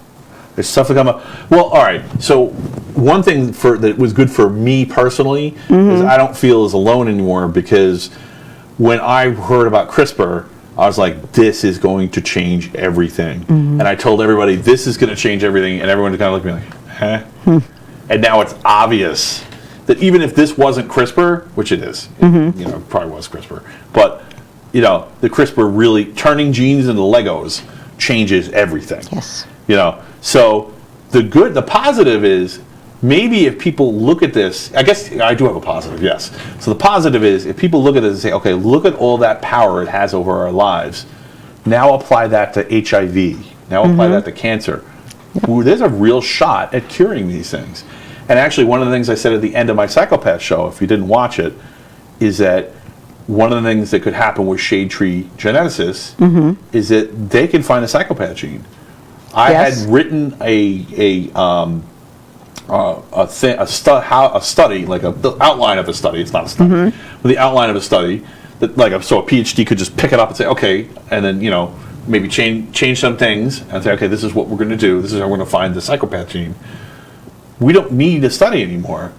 It's completely decentralized. We could just find it. Yes. And so we could find the genes for the various cancers. We can find the psychopath gene. We can find, muscular dystrophy. And look at the genetic components of that. Look at cystic fibrosis and look at the genetic components of that. This is real. Like, we don't have to wait for this to be centralized anymore. You just have to have the knowledge and be determined. And maybe have a benefactor a la the NFTs. Right, exactly, and the persistence. The way that, yes, it was a year till everything developed and till they're able to come up with a vaccine, even though we'll see what the studies show as they study people who are vaccinated. But the point is that people came together.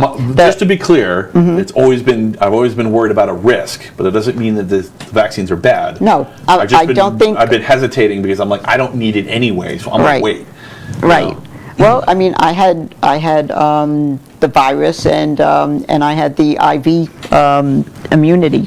Yes, and that covers me until a vaccine comes out. Right. So. Right, you're good till May. So yeah, I'm good. I'm definitely good. Yeah. But but people came together and they did put a vaccine together rather quickly. I mean, if you think about it, if you compare that to cancer, right?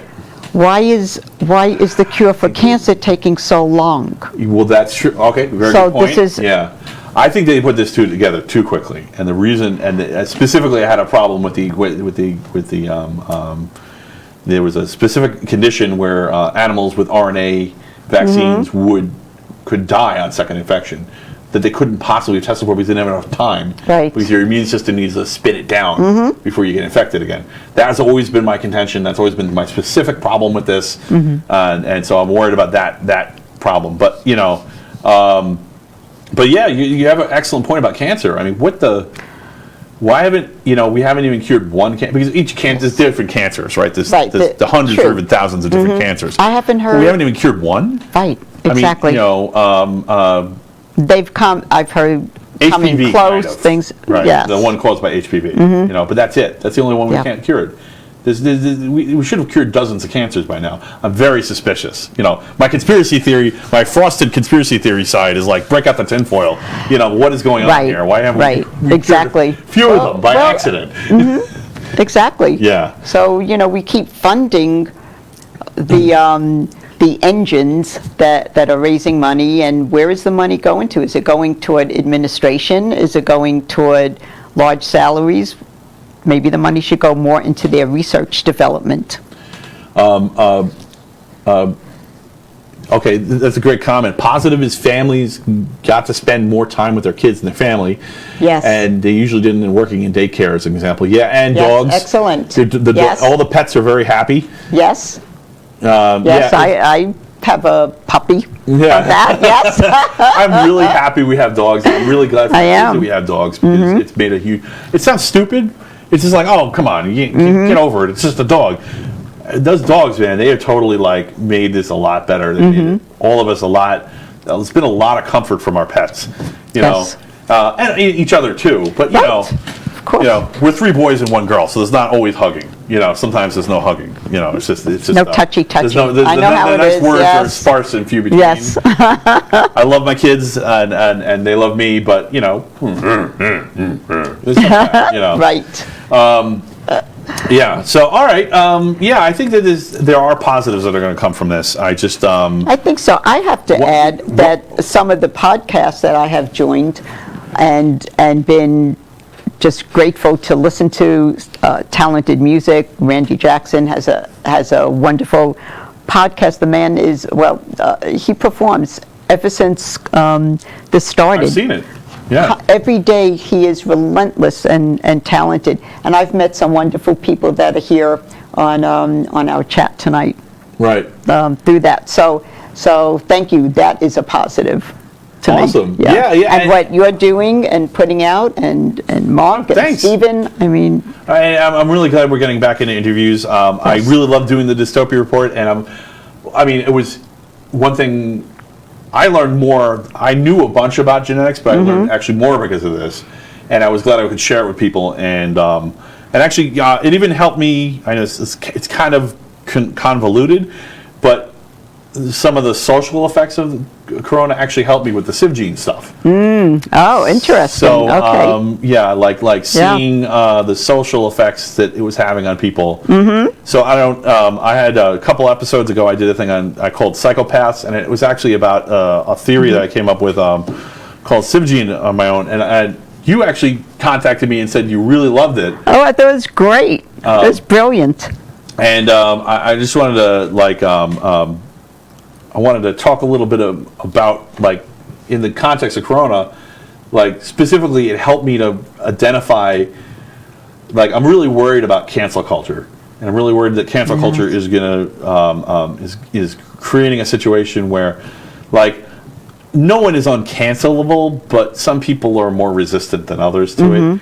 And I'm really worried that if cancel culture runs its full cycle, and that everyone is afraid of being canceled and can't just speak their mind. And if everyone self-censors, that's the problem, is self-censorship. If everyone self-censors, then we're going to reach a point where those words will never get filled, and then all future technology will be captured in evil marketing, potentially evil marketing. You see, I'm going full circle. Yeah, I'm gluing it all you together. did that well, very well. Yes, cancel culture is terrible, and it has to be stopped, because I really think that indentured servitude, even I don't want to use that word, but it could result in death. People. It's not like no one has ever been attacked who's been doxxed. The end of the doxing road is death. So I just don't. And I can articulate that more, but I won't. There's no reason that I don't want to shock people's brains already more than I am. But yeah, I'm kind of grateful that it's helped me fill in a couple of missing pieces that I was missing for. So, but let's talk a little more down to earth to start with. Okay. You've mentioned that you've had some interactions with psychopaths in the past. I think I'm surrounded with more than I want to admit. Well, specifically narcissists. So which goes hand in hand, pretty much. And you have the benefit of having the same kind of experience that I have. I can talk about, I've worked with psychopaths in a lab environment before. There are scientists who are psychopaths, and fortunately I'm able to use James Fallon as an example because he identified himself. so I'm not doing anything immoral by talking about him. But there were others, and that I'm certain were psychopaths. And I can say that partly because I worked at a bunch of different labs. So good luck figuring out which person I'm talking about. but first, and you have that advantage too, that you've had a long career, so you can talk about people in an ambiguous way. Exactly.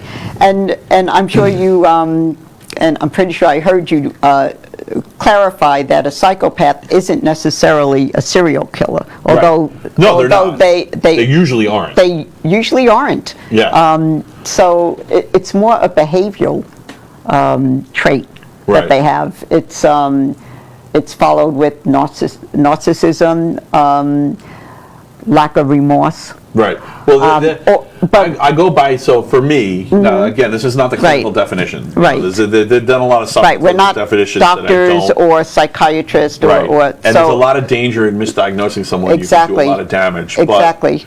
But at the same time, I want to say that my take on psychopaths is Hare's take. Dr. Hare is the one who did a lot of the early psychopath research in the 70s, and it's genetic and it's immutable. They're born with it. Do you feel his views still hold true today? I think they're more true than ever, and I'm very suspicious of attempts to unseat him. Because he kind of had that, because he was the original in this. Nobody was watching him, and he's able to just report things as they happen. Even in like the middle of his career, you could already see people from bureaucratic institutions fighting him and his definitions. Yes. And of course, that's because psychopaths tend to be attracted to power. They like that power, and they like being in charge of stuff and in charge of other people. And the conventional thinking is it's just this kind of hyper aggressiveness from them. But I think it may actually be more subtle than that. I think they might be defending themselves against witch hunts. So they're worried about if they get found out, what's going to happen to them. Right. So they're going to be cancel cultured, that they're going to be doxxed. And this is one of the things that's actually getting worse in our society because there's a risk, because those doxing and cancel culture are getting worse, that they're getting more freaked out and they're getting more kind of authoritarian and top down and pushing themselves on other people. Yep. And it's turning into this vicious cycle. Like I created this chart, this political, this axis of human rights, and and it's an inverted pyramid, and the top is individualism, and the bottom is authoritarianism. And I feel like at the authoritarianism end, part of it is us not being realistic about freedom and rights and expressing ourselves, but part of it is psychopaths freaking out that they're going to get caught, and what's going to happen to me when I do? Are they going to throw me in jail? Are they going to charge me for crimes for a mental illness that I couldn't help? And that's what it is. It's a mental illness. Right. So. It is, and it's going along with the reading that I've had. And again, I'm not a therapist or a social worker or anything to quote on this. This is just based on my reading and material. Is that the psychopaths will read people, they'll read books, they'll watch movies to copy the behavior. And so they'll learn how they should behave. They'll write scripts for themselves. Yes, like they'll learn how to behave, right. They may not feel those emotions of certain things, but they will know what to say and how to be overly charming and right, although they don't feel that or understand that. Right, it's almost like life's a read-through for them. Yeah, exactly. Yeah, exactly. And I feel terrible because nobody should have to go through that. No, nobody should have to go through that. It's and I really want people to be aware of this, that every psychopath is not Dexter. Right. That probably that is real. There are Dexters out there, but they are rare. But even he learned how to, his father, in the Dexter series, his father taught him how to behave. Right, and actually I think that was why he acts like that, because he was taught that. He was taught that. That was a mistake. Right. That's a mistake they never addressed in the show. But also how their version of the psychopath whisperer actually did him a huge disservice by teaching him to behave that way. Yeah. But it also taught him a little bit, and in some of the episodes, and I don't want to go off on the whole Dexter thing, but it was a great show. Everybody loves it. but he was taught, oh, I think I'm supposed to behave this way with a woman, or supposed to behave this way toward my sister, or his protectiveness, or whatever. He was told to be that way. Right. Right. And of course, there's no little voice in the back of his head, right? Because that's the conscience, right? So I think exactly. So I think that what we think of as the subconscious is, while there are some instincts mixed in there, that the large portion of it is actually our conscience speaking to us through insights. And this is where all creativity comes from. Yes. And this is something that people don't talk about a lot, but I think that like the ability to write music or write poetry or paint a picture, or any kind of creative endeavor, look at code and create new abstract kinds of algorithms, from that no one's ever seen before. Just inventing is all coming from this kind of this insight. The insights from our conscience. Right. I think what it actually is it's emotional metadata stored within memories. And here's the key: is that when we remember something, we also feel what we felt when we experienced it. Absolutely. And this is where nostalgia comes from. And this is why nostalgia is so powerful, because we literally cannot move through time without experiencing some sort of nostalgia. Yes. No, very good. And unfortunately for psychopaths, they're completely missing out on that. Yes. And so they have they'll have what we think of as logical facilities, but that's all they have. And if you just stopped and thought about how much of your ideas were you just rationalizing your insights as they come to you, that's what I think is what rationalization really means. Is that you have an insight and you do something and then you try to make excuses for it, but yet you were right even though you had no idea where it came from, and that doesn't make any sense to you, so you rationalize it. And it's not just me, actually. It was there was actually a Nobel Prize winner who won the Nobel Prize in 2002, and I just found this out, I just found him. I can't believe I did find him now. How I describe the conscience is actually how he describes Khan is his name, and a conman,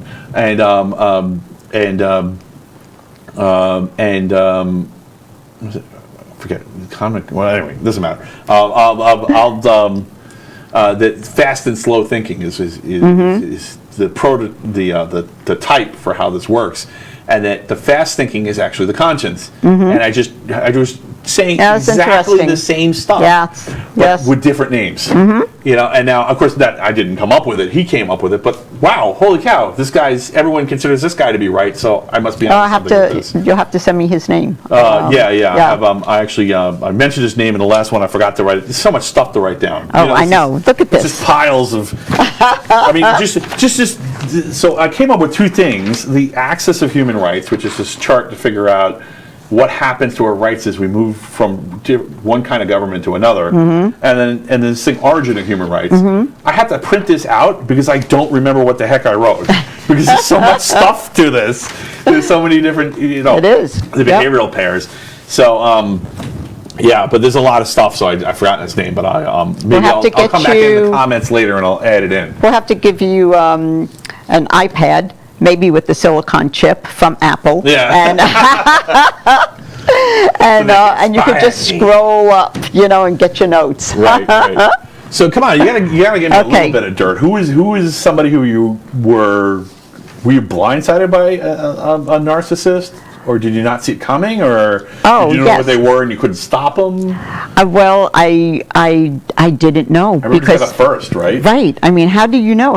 I'm sure you've come across your psychopaths. It's New York, too. Yeah. I mean, how would you know? Sorry, New York, you got some psychopaths. If you're in New York, you're a psychopath. No, we're not all psychopaths. We're all psychopathic because they influence our culture, I think. I mean, we're not born with this information in our head. Someone teaches us, usually a parent or an older sibling, or someone teaches us what's right, wrong, what to think, what not to think. And those messages, some hopefully are right and some aren't, and hopefully we develop our own things along the way. But if someone doesn't tell you, sit you down as like a little kid, and say, which hopefully they never do, and say, well, these are the things of a psychopath, or this is it of this bad person or that bad person. I might have done that a small amount with my children, but yeah. So how would you know? So yes, you get, they have a way of, and I don't recall the the term that I read, but they know how to work their prey to almost make you feel like voluntarily you're coming into their web. Right. So Hare actually mentioned this in his book, and he was talking about how basically therapy makes them worse. When Probably you put a psychopath. Oh, I would think so. so. No, absolutely. It's Yeah, hard that science. makes sense. Right. You put them in therapy, and they learn how people work, and Exactly. they go, oh, okay, Right. and then they manipulate people better. Yes. Yeah. Yes. So Yeah. Actually, I think I did read that when I was reading some of his articles. Yeah. So that's true, but that makes sense. Yeah, and also with the parenting thing. So I mean, it's just normal. People, human beings have the longest gestation of any species by a long shot, because if you could just look at childhood as the last term of pregnancy, right? And basically, and the skills that we're imparting into, kids, even from little babies, but also up through when they won't listen to us anymore, whatever that is, Right. But even then, you're doing it by example. You're teaching them, you're programming them how to deal with the world long enough to survive until they get to the point where they can survive by their own, and hopefully their mistakes will not be super detrimental or even fatal. Sorry. Well, and again, part of that is, do you think creating is risk-taking behavior in any way? No. I think creating is not risk-taking behavior. Good question, Miguel. I think it just the conscience can be wrong. And this is what we were talking about. Like Yes, your we were parents talking can about program that. you with the wrong messages. Absolutely. You can be taught all the wrong lessons, and you'll walk out That's of right. your home as a young adult with all the wrong lessons. But the conscience is anti-fragile. I think this is one of the things that just like the riots helped me with this chart, and figuring out a few things in it.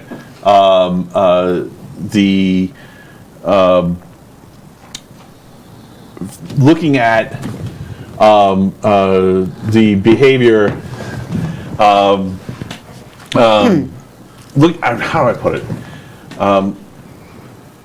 Creative behavior is never wrong, because you're doing it as an adjunct to your rational mind. As long as you have your rational mind as a steward, some things don't pass the smell test. If you did everything you ever dreamed, Right. you'd be a lunatic, right? But sometimes your insight's going to tell you. I think insight may be partially to blame for prejudice.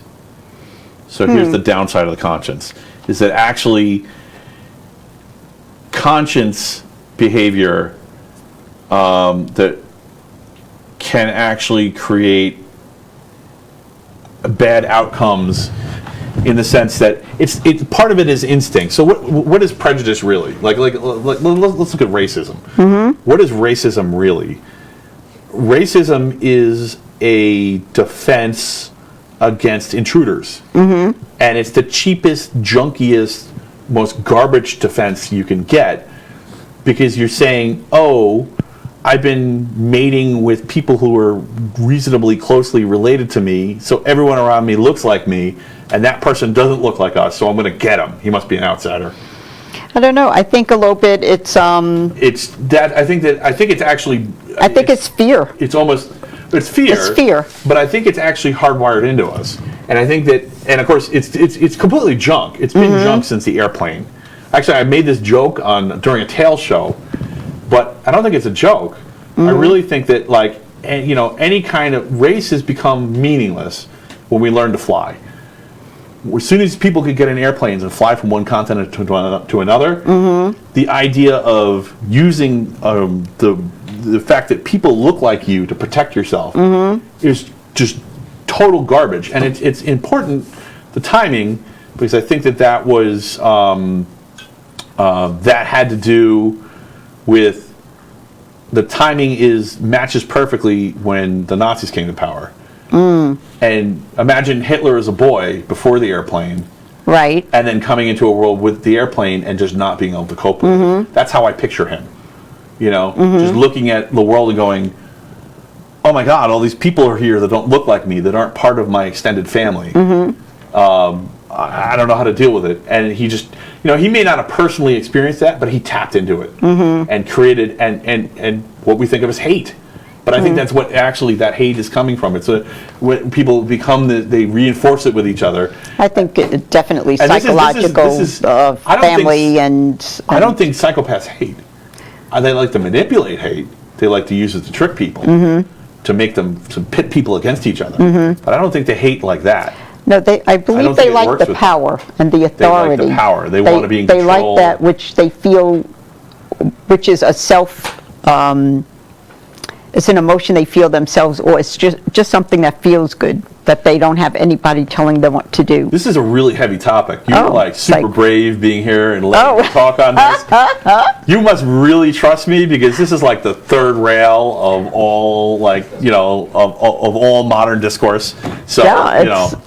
But it is. It's something. This kind of thing, this kind of like view of how how SivGene works. Please go check it out. SivGene.MatthewNewhall.com, and in particular, go check out the Origin of Human Rights and Individualism. There's 187 articles. You probably don't want to read them all, unless a particular. But read the topics that interest you. But this keeps happening. Like, I can figure out like the answer to Miguel's question. Yes. Because I wrote a couple of articles on racism and prejudice, and it was based on this system, and it just keeps giving me answers, which is what you want good science to do. Constantly thinking, yes. Right? You're a scientist. When you, I guess I kind of am. You I mean, are. I don't really want to.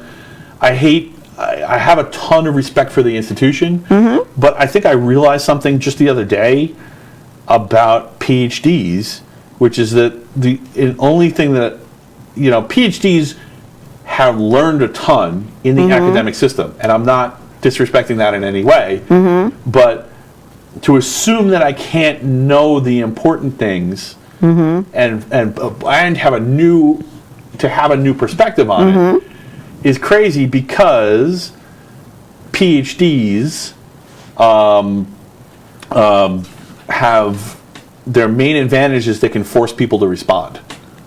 If you're a doctor, right. If I was a doctor, this would have already been run with or destroyed. But actually, in this situation, the second mouse gets the cheese, because I'm able to put this out there and get these ideas into people's heads and let them think about it for a long time and let it percolate. And it's been 11 years. But I don't mind. I don't mind the wait, as long as it gets done eventually. Right. And of course, if it's wrong, it's wrong. But it's not. I don't think it's wrong. And It's a fascinating. because I can't force people to respond to me. Right. You know, it can actually stay out there longer, and then I get feedback and I make it better. And you know, I've made some changes over time. Fascinating, you know, piece. It truly is. So I guess I'm not going to get you to tell me about your narcissist, huh? Oh, well, there were several, and that might have to be another show. Okay. Because I do have to take a pee-pee break. Yeah. we have reached exhaustion, I think. It has been 3.5 hours. I'm not exhausted, but I do. Well, you got to go. You have to go. I'm getting pretty tired. Yeah, I'm stumbling around my words. Yeah. Oh, that's not good. Okay. So, but this was great. Thank you for having me on. I really appreciate you. I had a coming great on. time. So, is this what you thought it would be? Is this? I knew you were worried about being in public and well, talking. it's not my comfort zone, and I said, I have to practice what I preach. I tell my kids, I tell everybody, don't get comfortable. It's not, stop giving me looks like that. This is a look of approval. I'm sorry. But You said stop giving me faces. This is you my can't, face. you can't That's get, just his face. it's just your face. I know, I was there. You can't grow to the next level unless you step out of a comfort zone. So Right. thank you for helping me do that. And this was seriously, this is like one of the boxes. This was great. You are an amazing person, and that's like one of my life boxes that I could do that, to be even a small part in helping you do that. Yes, because thank you you. have a great mind, and it's a shame to have it hiding behind the scenes all the time. Fine. Most of the time, you're working magic behind the scenes. And I love it. I love watching you and everybody else shine, and it's great. But you were really good at it. It's great. I mean, thank you. You didn't even hesitate, or I mean, it's like you're an old pro. And I know It's you've like done our big phone calls. presentations in the past. Yes, I have, but that's different I for don't some know. Is it reason. really though? I think so. I don't know. Yeah, I think so. I don't know, but that's a good point. You did really well, and Thank I just you. wanted to say thank you so much for coming on. And next week is going to be Mike from Tales from the Bottom of the Ocean is going to be on. Good night, Lynette. Good night, everybody. Thank you for tuning in. Thank you. And don't forget to like it or love it and share. And thanks for all the comments. You really kept the flow going. And choose wisely. Choose to share.